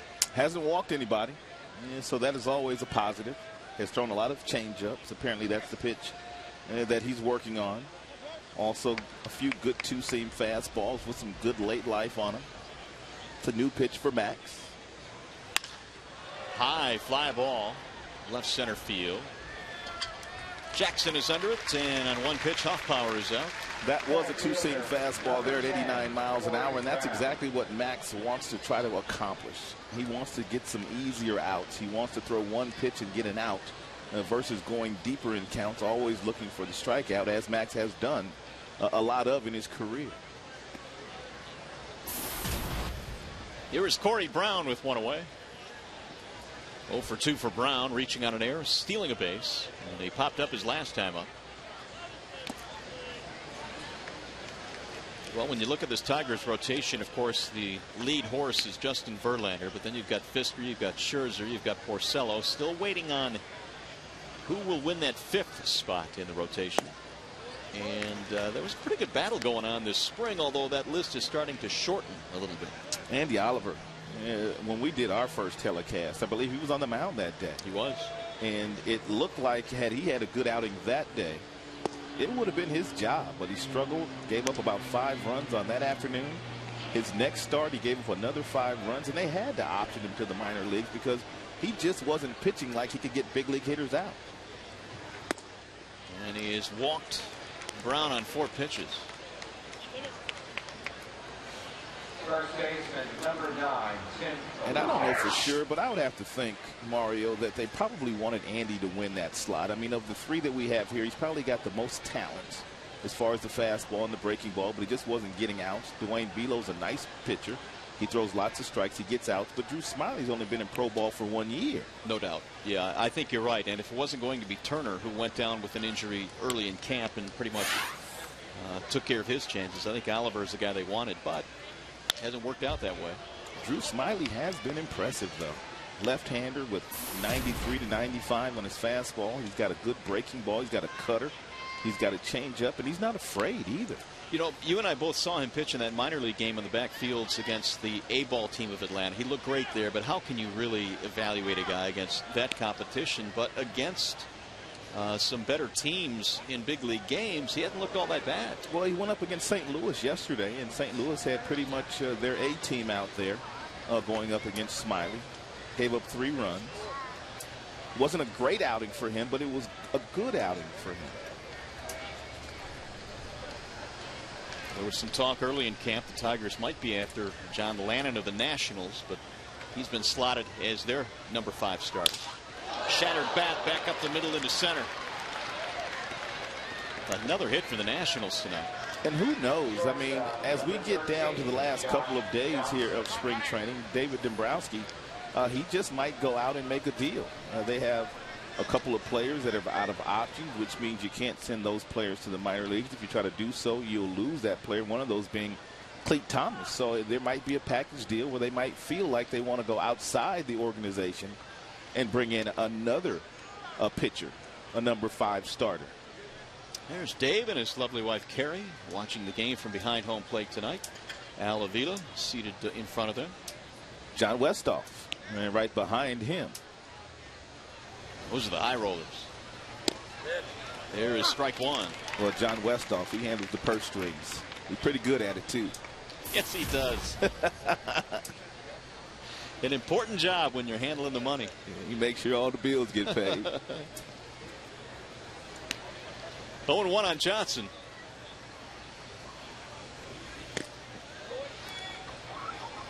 Well, what about the pitch count on Max Scherzer as we get into the 6th inning of this game? He's thrown 92.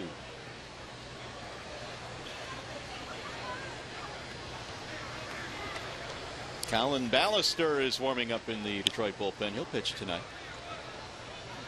Former National. Ballister came over in the deal from the Nationals, as you mentioned, for Ryan Perry.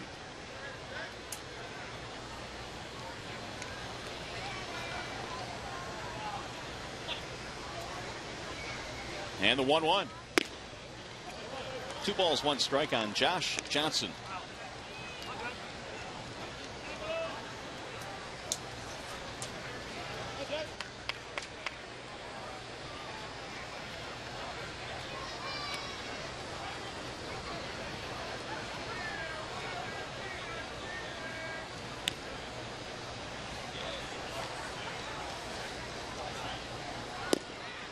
That's in there at the knees. 2-2 on Johnson. Scherzer gave up a pair of runs in the 5th, and the Nationals threatening again here in the 6th. Tigers got 3 on 1 swing of the bat from Brennan Bosch. That 3-run shot came back in the 3rd.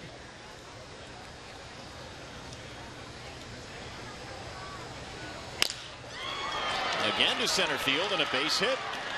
They're going to try and score a run here. Jackson's throw to the plate is up the line. It's an RBI for Johnson. Brown scores on the play. We're tied at 3.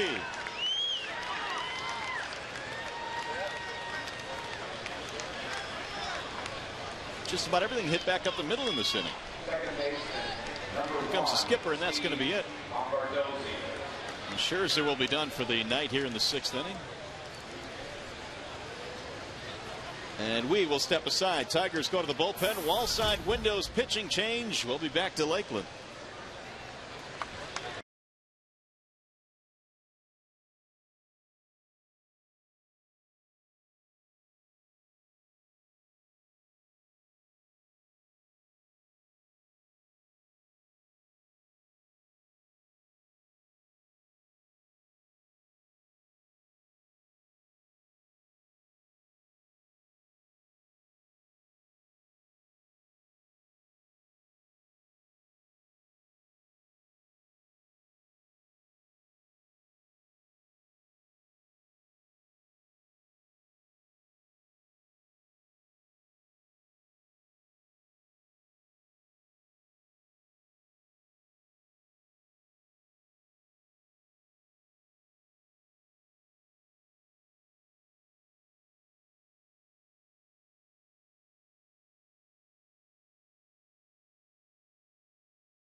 Tied at 3 here in Lakeland as we play in the 6th inning at Joker Marchant Stadium. Max Scherzer is done for the evening.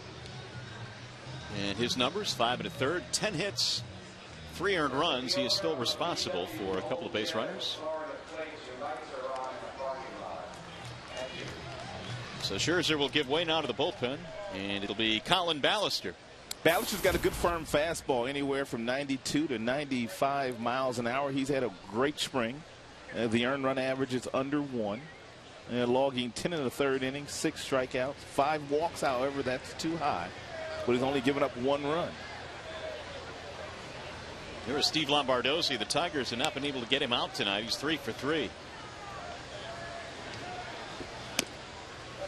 First pitch high, 1-0 on Lombardozzi. And so Ballister pitching against some guys he's familiar with.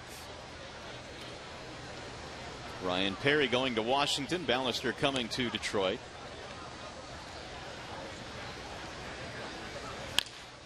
Popped up left side of the infield for Peralta.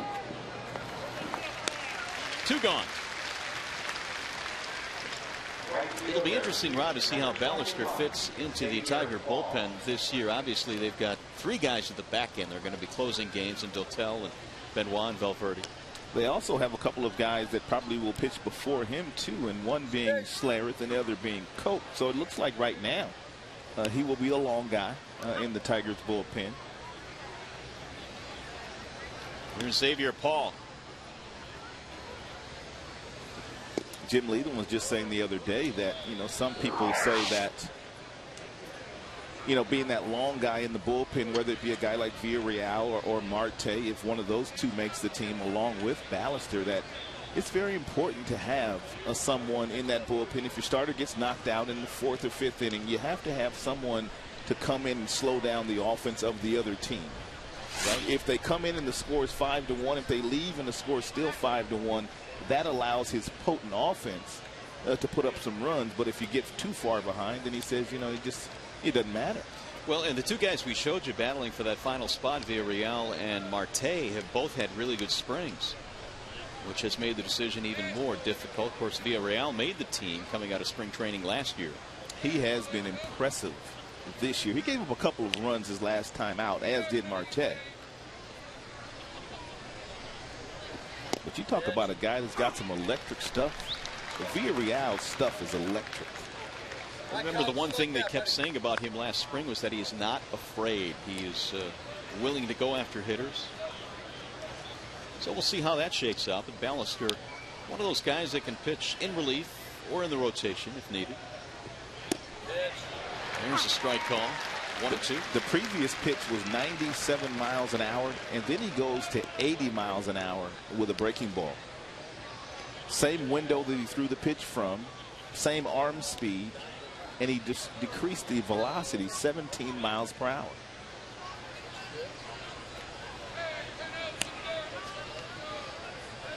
And the 1-2. In the air, shallow left. Peralta back, Dirks in, and Dirks with a running catch to end the inning. They tie it up, though. They get a run here in the 6th.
On April 7th.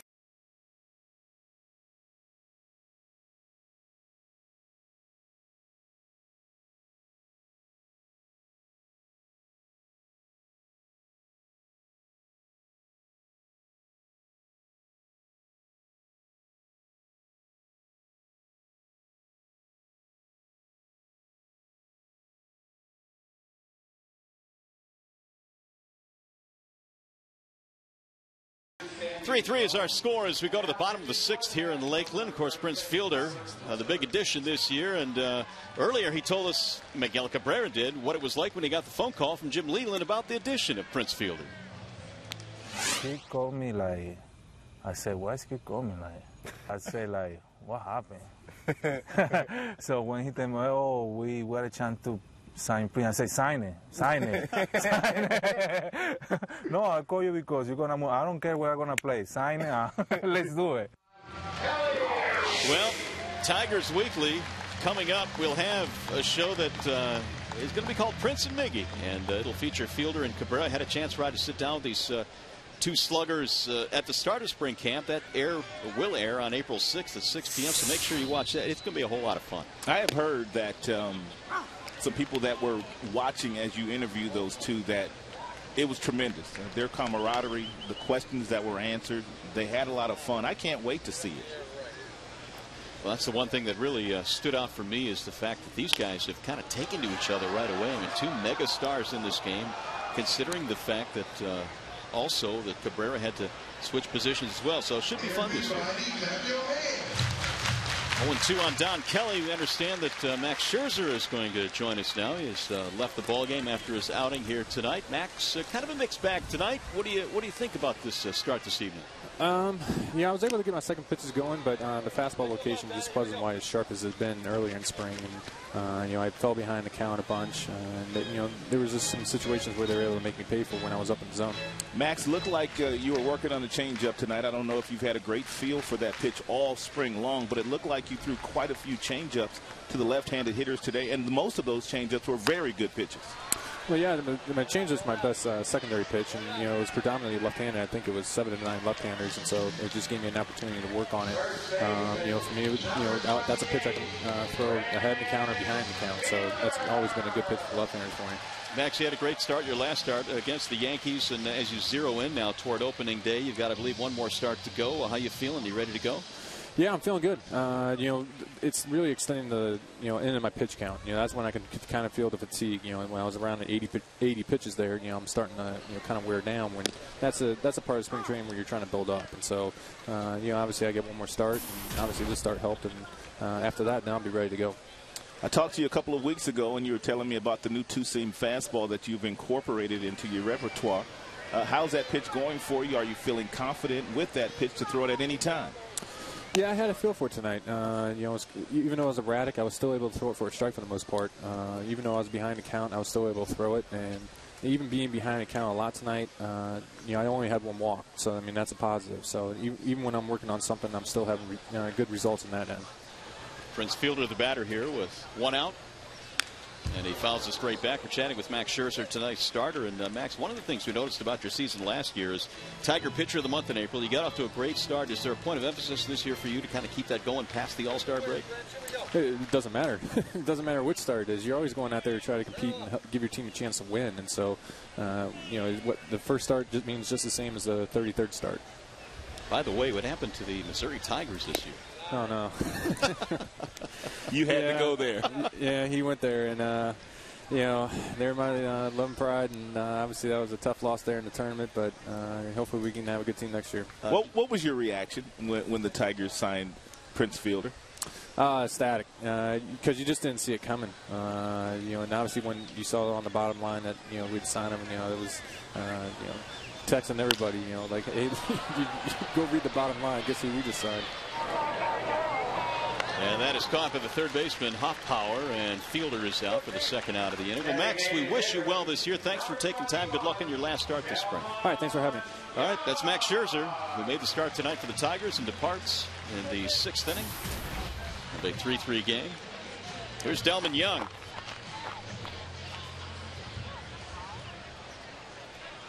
Delman tonight has fanned a couple of times.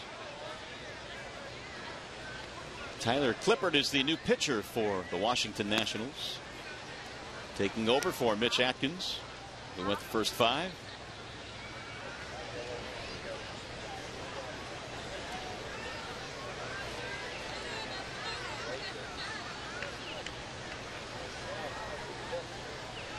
Here's the 1-0.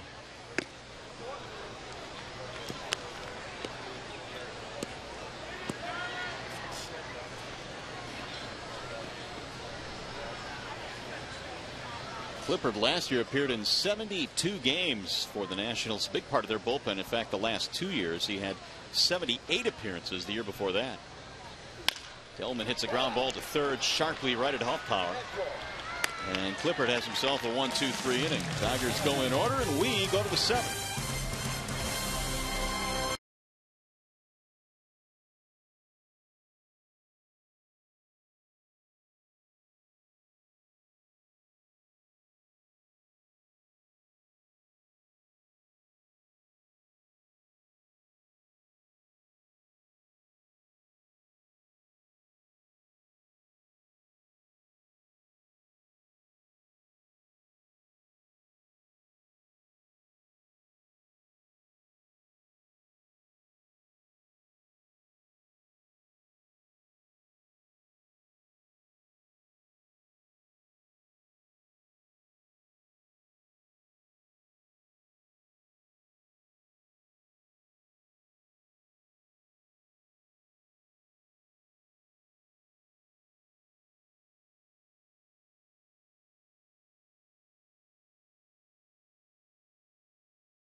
Inning tickets for all Detroit Tigers home games are on sale now. Don't miss your chance to see the Tigers battle the Yankees, Red Sox, and World Series champion St. Louis Cardinals. For tickets, call 866-66-TIGER or visit tigers.com.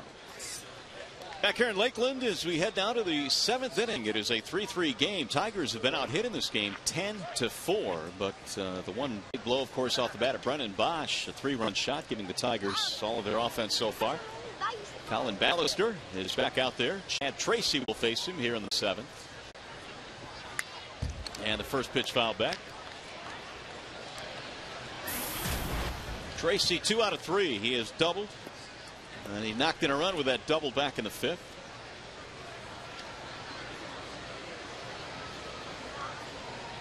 The 0-1.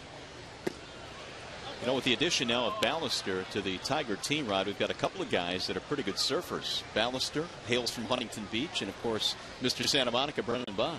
You left me out. Oh. Now, when's the last time you went surfing? Here's a strike. No, you're right, though. A couple of guys like to get out there. A couple of Cali kids. I know you were talking to Bosch last year about him teaching you to surf. He wasn't biting, no. No, he wasn't. The 1-2 inside, 2-2. Ballister, in fact, his dad Tom owned a surfboard shop in Huntington Beach in the early 80s, so he kind of grew up around the sport. He's a good surfer then. Yeah. Good guy, very personable guy. He hasn't really taken long to fit into this clubhouse and this bullpen. Swing and a miss. Well, Tracy is out, one gone. He came in some trouble last half inning, runners on first and second with 1 out, and he got out of that. And he has thrown some quality pitches in this game. Fastball anywhere from 94 to 97 miles an hour, and a really good breaking ball at 81.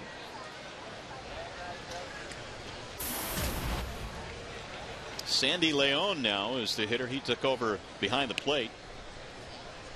It's his first at bat.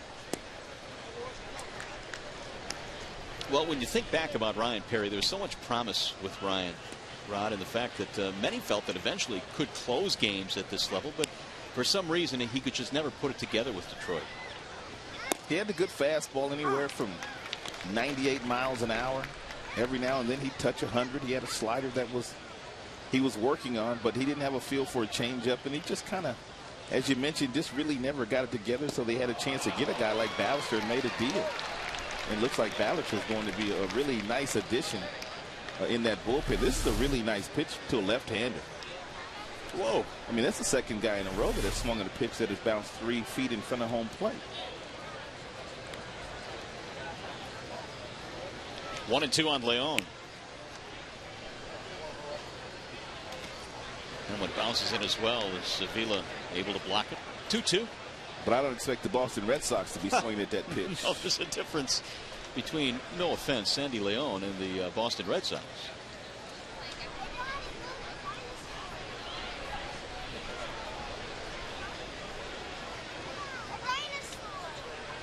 And the 2-2. Missed it away. 3 balls, 2 strikes. Scherzer started, was lifted in the 6th inning, and Ballister came on to get the final 2 outs. He's retired all 3 batters he has faced so far.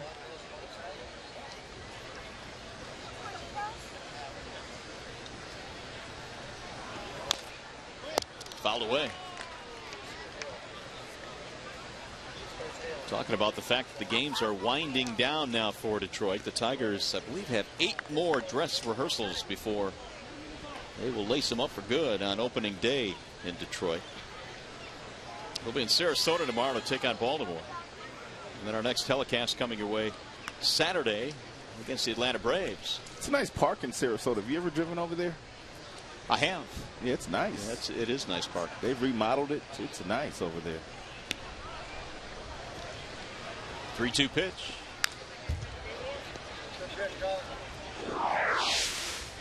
This is what it looks like once the season starts for the Tigers. You see some pretty good teams. You've got Boston, you've got Tampa, you've got Texas, all in the first month. Royals team should be pretty good. Kenny Williams, general manager of the Chicago White Sox, said their club is going to be a lot better than people give them credit for. You know what? I tend to believe him because I still think they have decent pieces in their rotation. Danks, the kid Chris Sale has pitched very well. Gavin Floyd. Those are 3 good pitchers. 3-2. Make no mistake about it, though. Jim Leyland's Tigers are favored by just about everybody to win the Central Division.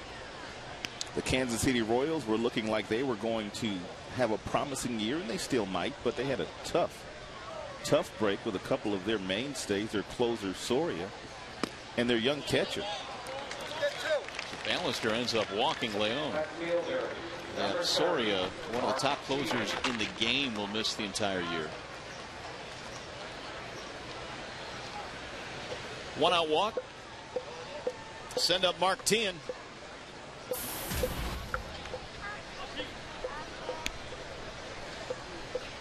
A couple of ground balls and a fly out for Tien.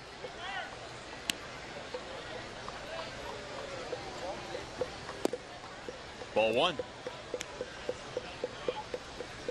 Ballister last year with the Nationals struck out 34 in 35 innings in the big leagues. He spent some time in the minor leagues as well.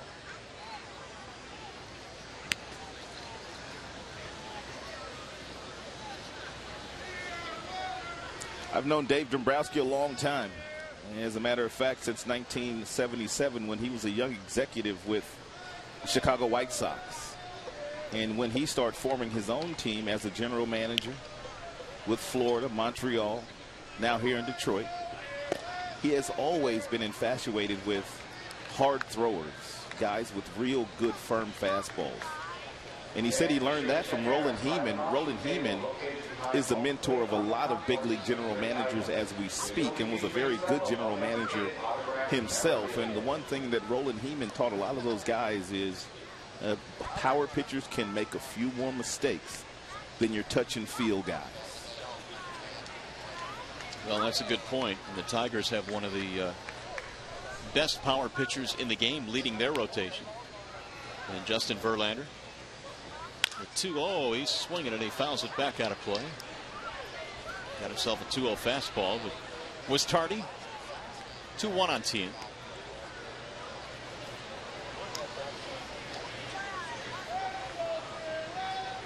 Tigers have an interesting blend in their rotation, of course, headed by Verlander. You've got Pfister, who came over and had a knockout second half last year. Here's the 2-1. Lifted in the air toward left field. It'll be Dirks, and there are 2 gone. You've got the sinker baller in Porcello. You've got another power pitcher in Scherzer. And I think, you know, aside from all of the offense, that's one of the things that separates the Tigers from maybe the rest of the teams in the American League Central Division. Just a little bit more depth in that starting rotation. That's for sure. How good was Pfister last year? Coming over and going 8-1 with a tremendous ERA. Great feel for pitching. Throws nothing but strikes. Fields his position, holds runners well. Porcello, I've seen him a few times down here. He looks like he's ready to take that next step and just really be consistent start after start after start. That's hard to say when a kid won 14 games last year. True. There's a chopper hit to the shortstop. Peralta will get the force at second, ending the inning. Stretch time here in Lakeland.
Bottom of the 7th here in Lakeland. Don't forget to join us tomorrow when the Red Wings host the Nashville Predators in a huge game over on Fox Sports Detroit Plus. Coverage begins at 7 with Red Wings Live, followed by the game at 7:30. Red Wings hockey tomorrow on Fox Sports Detroit Plus. Red Wings trying to hold on to that 4th spot and home ice advantage in the first round of the playoffs. That's always a good thing. It is indeed. 21 straight years the Red Wings have qualified for the NHL playoffs. Whoa, what a run. What an organization. Here is Avila leading it off in the bottom of the 7th. Avila, Peralta, Dirks facing Tyler Clippard, who goes out for the 2nd inning of work. And he throws ball 1 high. We're talking about Clippard's numbers last year. A 1.83 earned run average in 72 relief appearances. That's a nice luxury to have if you're Davey Johnson, who will manage this Washington Nationals team, to have a guy that you can run out there that many times and be that effective. They have Drew Storen as their closer. He's been banged up a little bit in spring camp, but boy, Clippard, they ran him out a lot last year and in 2010 as well. Avila is 0 for 2, strikeout and a ground out.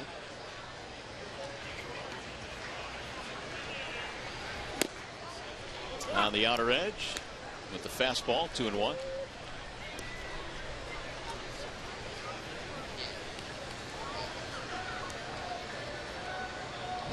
Tigers got 3 in the 3rd, have not scored since. The Nationals have come back to tie it up.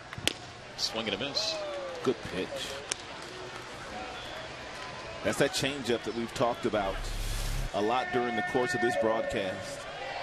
For you young kids at home, kids in high school, college, develop a feel for a changeup. It's a must.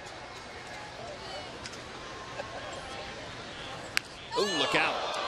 Avila hits the deck on a ball that comes up and in. Self-defense.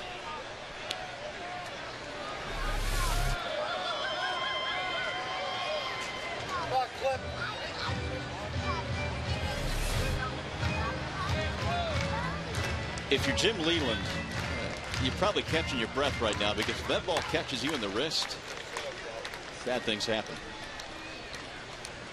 The last 8 games they have, he'll be holding his breath, trying to get his club out of here healthy. As will the other 29 managers in Major League Baseball.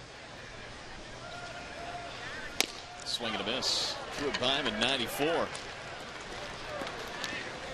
One away. I'm trying to think. Really, there have only been a couple of instances that I can think of, Rod, here in recent history for the Tigers. I know Granderson broke his wrist a couple of years ago in a game in Clearwater. And that's when Clete Thomas made the team out of spring camp. And Todd Jones, I think, at the last spring training game injured himself going into the season. But by and large, yeah, managers that final week, boy, you just want to get out safe and sound. Yeah, since Jim has taken over. And for the most part, he's been able to keep his club healthy during the course of spring training. Johnny Peralta, a single and a fly ball in this game.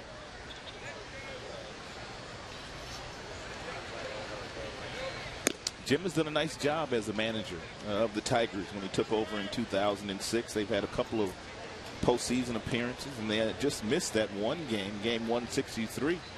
Against the Minnesota Twins a couple of years ago. So it's been a nice run for the skipper.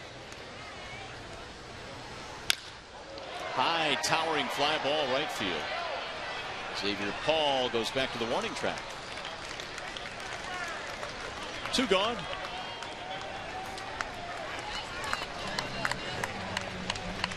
And that'll bring up Andy Dirks. So Clippard has retired all 5 that he has faced since coming on for the starter Mitch Atkins. Here's Dirks, who is really making a bid. Now I'm talking about a big-time bid. He came in hitting .405 this spring. Singled, scored a run in the 3rd. Fouled back out of play. Andy Dirks kind of made a name for himself last year, coming over from the minor league complex, playing in some games late. Next thing you know, he's getting a few starts here and there and gets called up to the big leagues, and Jim likes the way he plays the game. Slices this one in the air to left. Routine play for Tien. And that is that. Tigers go 1-2-3, and you're watching Tigers baseball on Fox Sports Detroit, presented by Bell Tire.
For Detroit Chevy dealers, visit ChevyDetroit.com. See why Chevy drives the Motor City.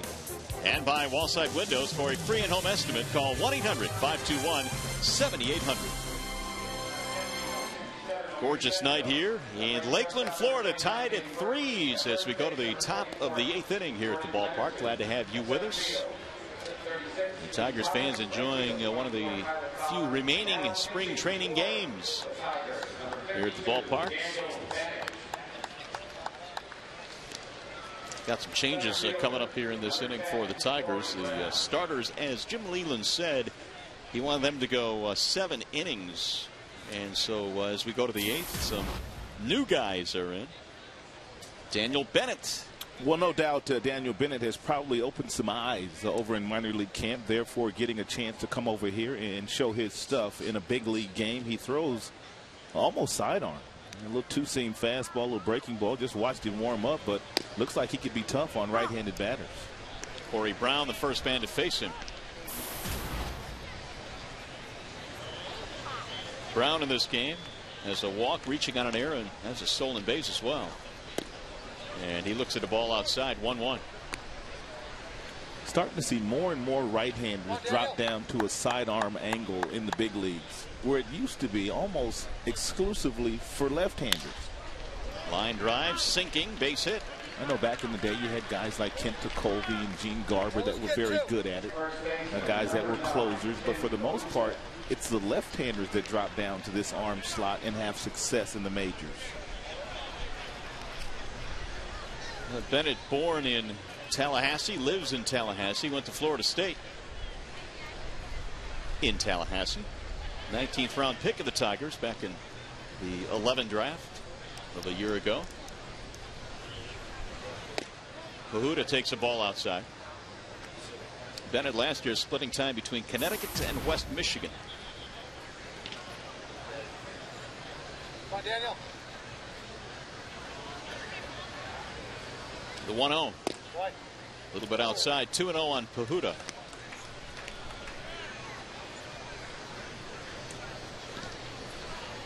Tigers tonight have had Scherzer, Ballister, and now Daniel Bennett.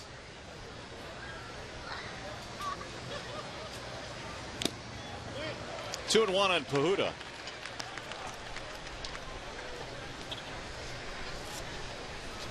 Well, the Tigers this year have played a ton of ties here. A lot of extra inning games that have resulted in ties. In fact, the Tigers have played to 5 ties this spring.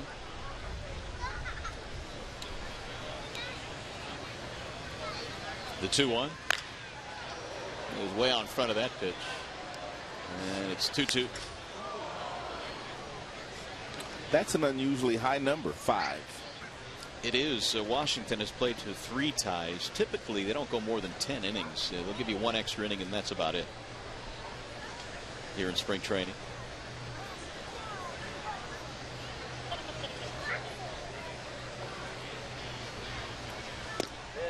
Missed it away.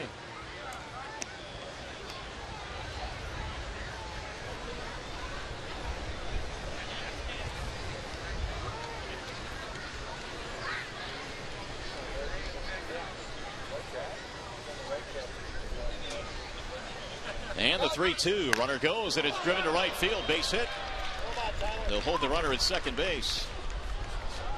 Back-to-back singles here in the 8th inning for the Nationals. Shortstop, number 13, Josh Johnson. Tyler Collins playing that ball, the new right fielder for Detroit. A lot of hits on the board today for the Nationals. That was their 12th hit. They're piling up, yet they have only scored 3 runs. So with nobody out, Josh Johnson will step in, and we'll see if he's up there trying to advance the runners. Singled, knocked in a run back in the 6th inning.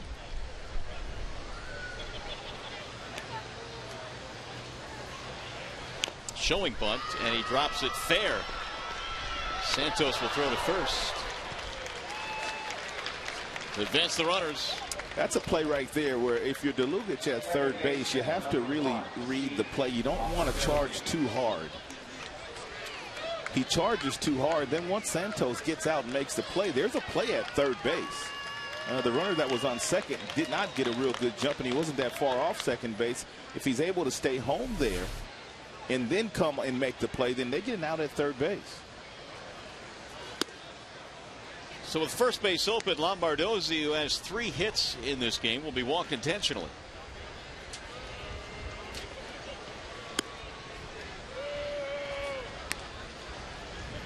They do not want any part of Steve Lombardozzi tonight. You think that's what it is? No. No, I don't. And well, Bennett throws from that sidearm angle. He's got some tilt on his fastball. They're hoping that Jim is hoping that he could throw a ground ball, get a double play, and get out of this inning. And Xavier Paul will be coming up now with the bases full. Xavier Paul. 3 runs, 12 hits for Washington. Tigers 3 runs on 4 hits.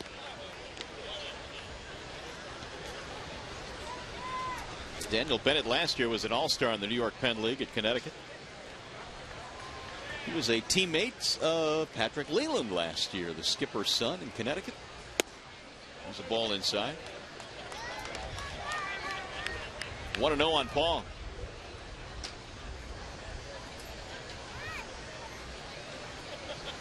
Brisk wind is blowing left to right. It has picked up as the game has gone on. 2-0 the count. A little glory out in left center field.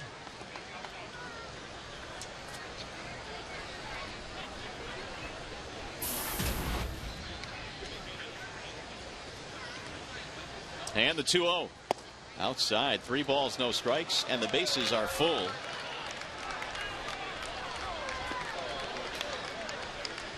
Another good gathering here tonight. 6,506 this evening's attendance at Joker Marchant. There's a strike, 3-1. We've seen some crowds here break the 10,000 marker. Yankees always travel well whenever they come over here.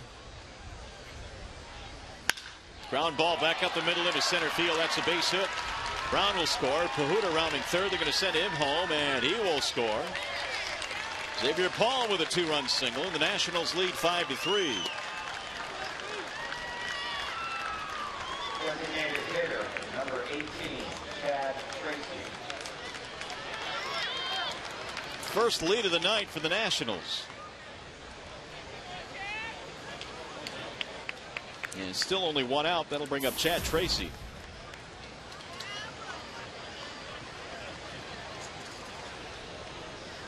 Two hits tonight, including a double. He also has an RBI. Ball 1. 13 hits now for the Nationals in this game. 11 of those 13 singles. There's a bouncing ball to second. Could be 2. There's 1. Here's the relay. There's a double play. Inning over, not before the Nationals get a couple of runs. We go to the bottom of the 8th.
As we go to the bottom of the 8th, one of the strengths this year will be the bullpen for the Tigers. One of the new additions is Octavio Dotel, and he talks about his new teammates.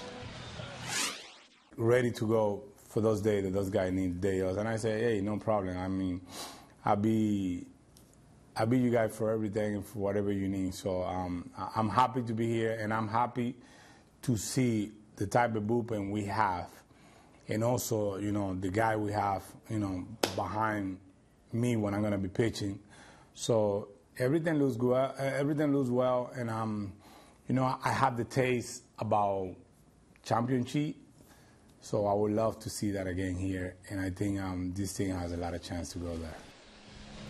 Well, Ron, that seems to be the feel or the belief that this team does have a chance. And there's Jose Valverde, and he will, of course, be at the very end of the Tigers bullpen, but it will be a strength at the back end. It will be, and that's a nice pickup. I didn't really see that coming. But he pitched for the St. Louis Cardinals last year in the World Series, did Dotel, and Jim Leland, of course, is very good friends with Tony La Russa, so I'm sure that they picked Tony's brain. And Tony told them that, you know what, this guy can really help the back end of your bullpen, because he really helped St. Louis after he was traded to them at the trade deadline. Boy, did he. He was definitely a solid piece for them at the end, and hopefully he'll continue that this season in the Tigers bullpen. We expect he will. Ryan Rayburn leading off the bottom of the 8th. 5-3 Nationals have the lead.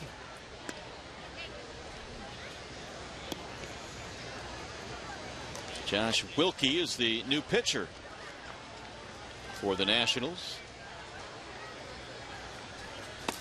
Wave and a miss.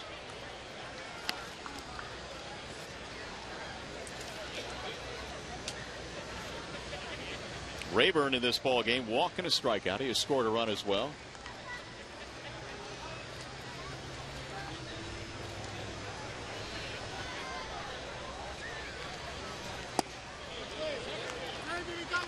He went on the appeal.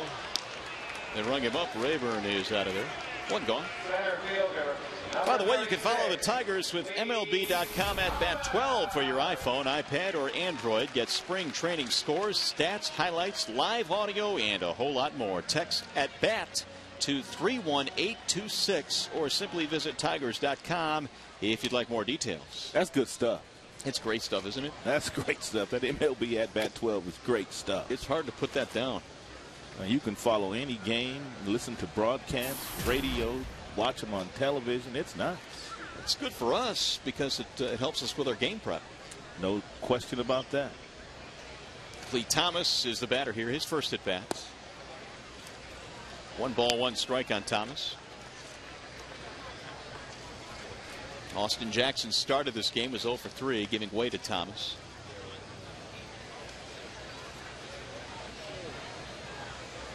Wilkie's 1-1. Swing and a miss. 1 ball, 2 strikes.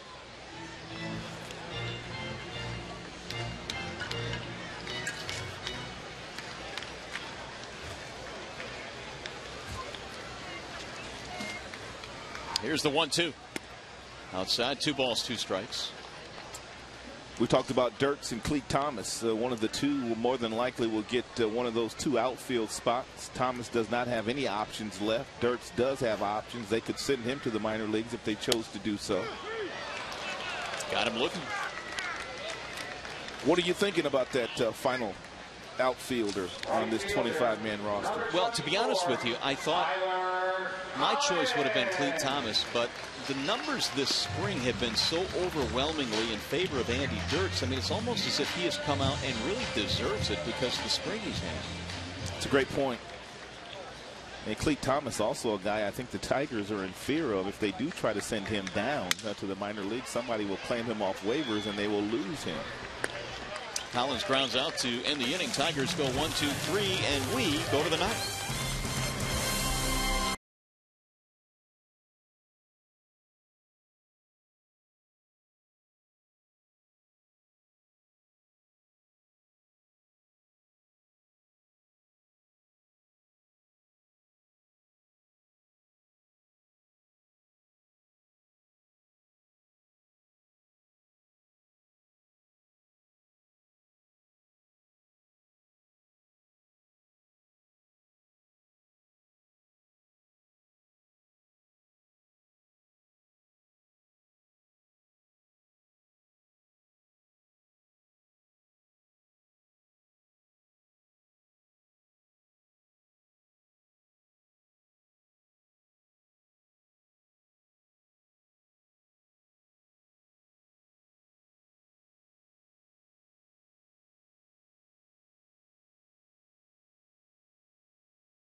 as we go to the top of the ninth inning. Jose Valverde comes trotting in from the bullpen out in right field to get some work in this one here tonight. There's no doubt that last year, Rod, he was as good as he got.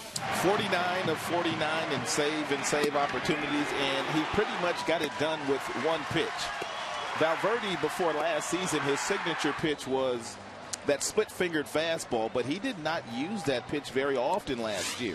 He threw a lot of fastballs, and he missed a lot of bats last year.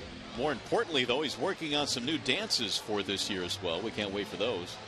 The numbers last year in 75 games. Talk to Mike Rojas, who is the bullpen coach out in the bullpen. He came up last year at the halfway point when Jeff Jones took over as the pitching coach. Mike Rojas was elevated to that role he currently has now in the Tigers bullpen, and he said Valverde's throwing more split-fingered fastballs this year. And Mike comes from a great baseball family. Cookie Rojas, his dad. Victor Rojas, his brother, broadcaster out in Los Angeles for the Angels.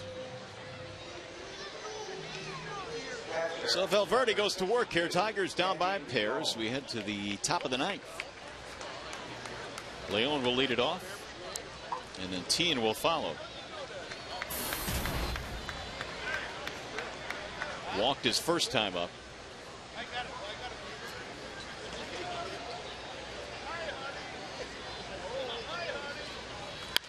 First pitch fouled back out of play.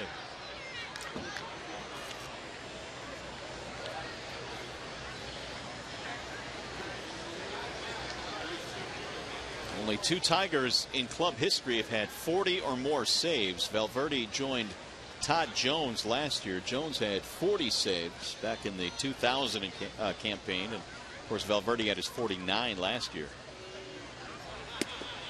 And I guess really the only thing that you could point at for Jose is the fact that in non-save situations, the numbers were a whole lot higher in terms of ERA. Needs some improvement there. Yeah, there's no doubt about that. And he knows as much. Saw Valverde at the Tigers Caravan, and he lost some pounds in the offseason. And he said the first thing that Jim Leland said to him when he saw him is he said, you know what? I want you to put that weight back on. Really? And Jim said, I like the 49 of 49. Yeah, that physique was pretty good because it was perfect at the back end of the pen. 2-1. Tigers led 3-0 in this game after 3 innings, but it's been all Washington since. They lead 5-3. Swing and a miss. 2 balls, 2 strikes.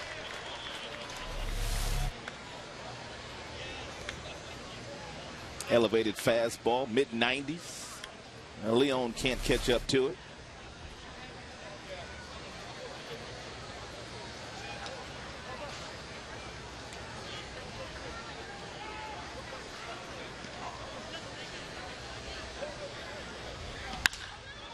High fly ball, center field. Clete Thomas going over. 1 gone. Left fielder, number 30, Mark Tien. That'll bring up Mark Tien.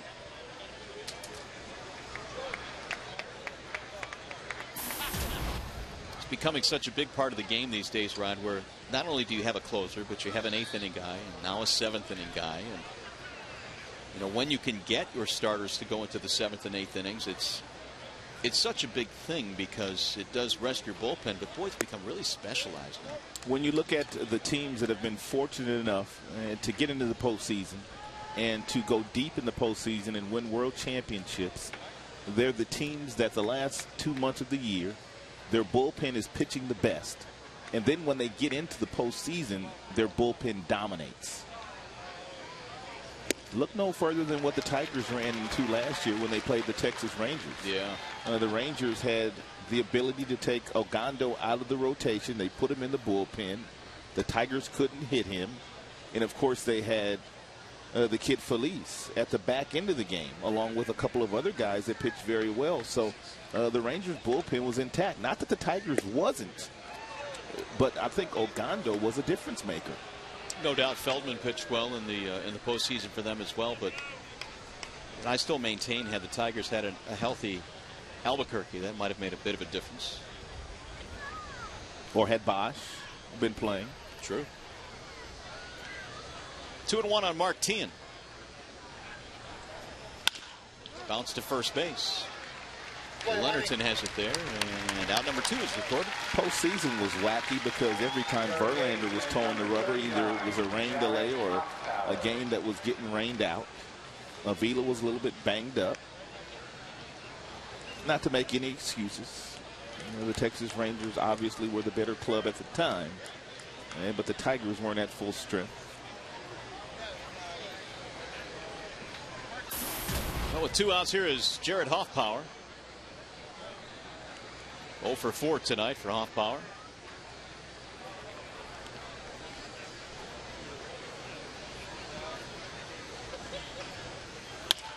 Fouled away.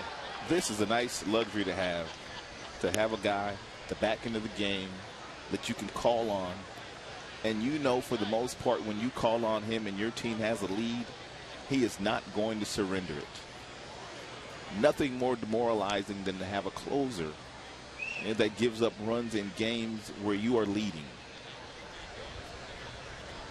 49 of 49 last year for Valverde. Tigers' record for saves, wasn't it? It was.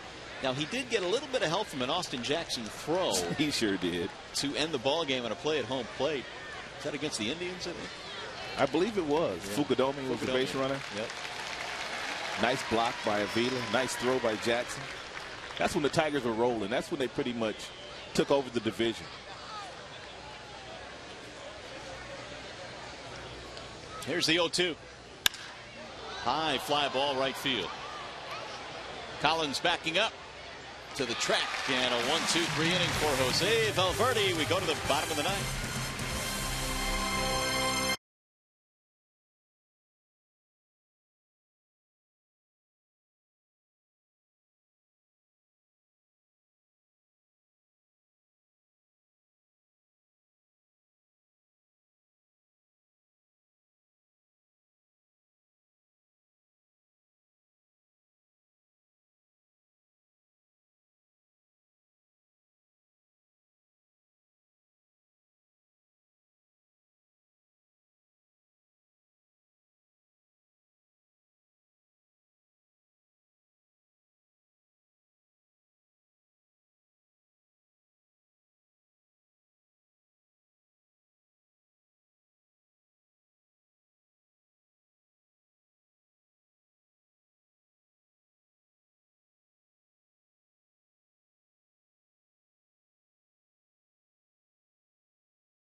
Lead as we go to the bottom of the ninth inning. By the way, this copyrighted telecast is presented by the authority of the Detroit Tigers and may not be reproduced or retransmitted in any form. And the accounts and descriptions of this game may not be disseminated without the express written consent of the Detroit Tigers.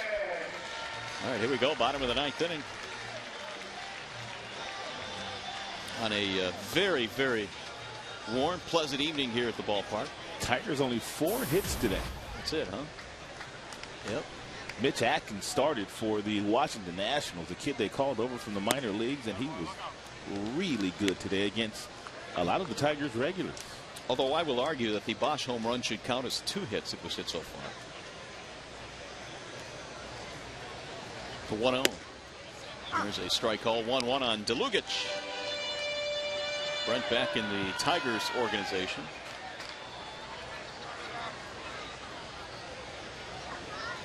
Here's the 1-1.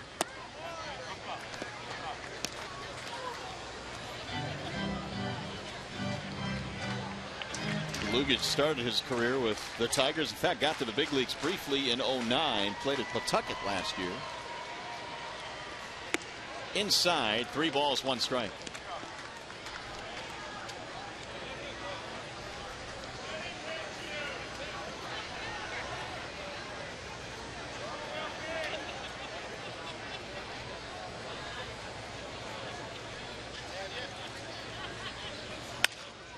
Slow roller towards second. And Lugic is out. Well, Brendan Bosch went to the bottom of the strike zone and got a breaking ball from Atkins, who started and was very good and hit it a long, long way. That was in the 3rd inning, and that was pretty much all the offense tonight for the Tigers. Here's Jordan Leonardson. His first at bat after taking over for Prince Fielder. Only 4 Tigers hits. Leonardson spending part of the last 2 seasons here in Lakeland in the Florida State League. Popped up foul. And out of play. It's a tough league, the Florida State League. There's always really good pitching. The weather is really hot down here. You don't get a lot of fans in the stands. It's a very difficult league down here, the Florida State League. Leonardson last year at Lakeland showed a little bit of power. 14 homers. He drove in 75. Fouled away again. That is quite a bit of pop, because for the most part these are some big yards down here, and he doesn't appear to be a real big guy. Well, he is listed at 6'2", 230. Is he really? Yeah. Does he look that big to you? Well, I emphasize he's listed at that. Yeah, no, I don't think so. El Paso Community College.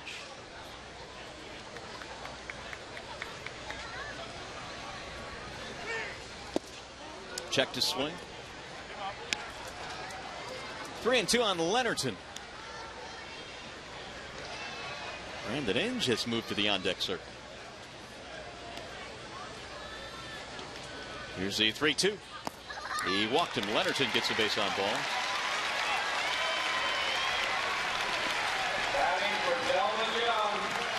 So here's Brandon Inge.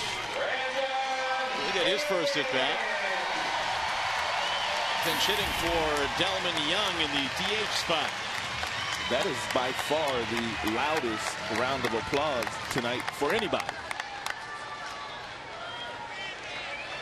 And we'll see what Brandon can do here in a pinch hitting role. He is the tying run at the plate.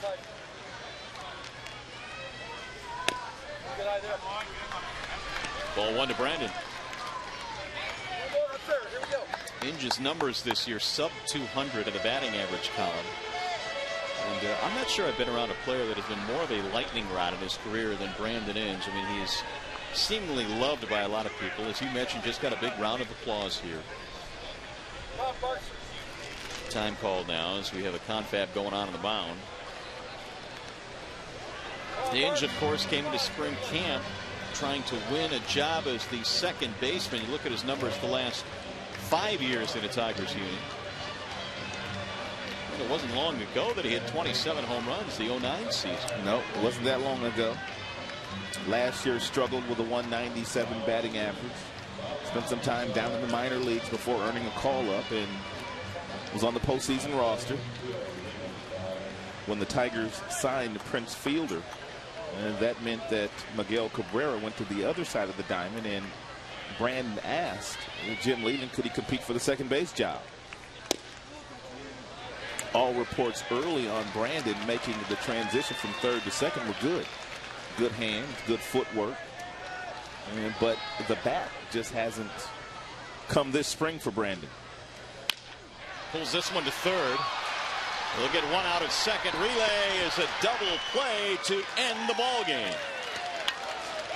5-4-3. They swing it around the horn, and Washington comes into Lakeland tonight and defeats the Tigers 5-3.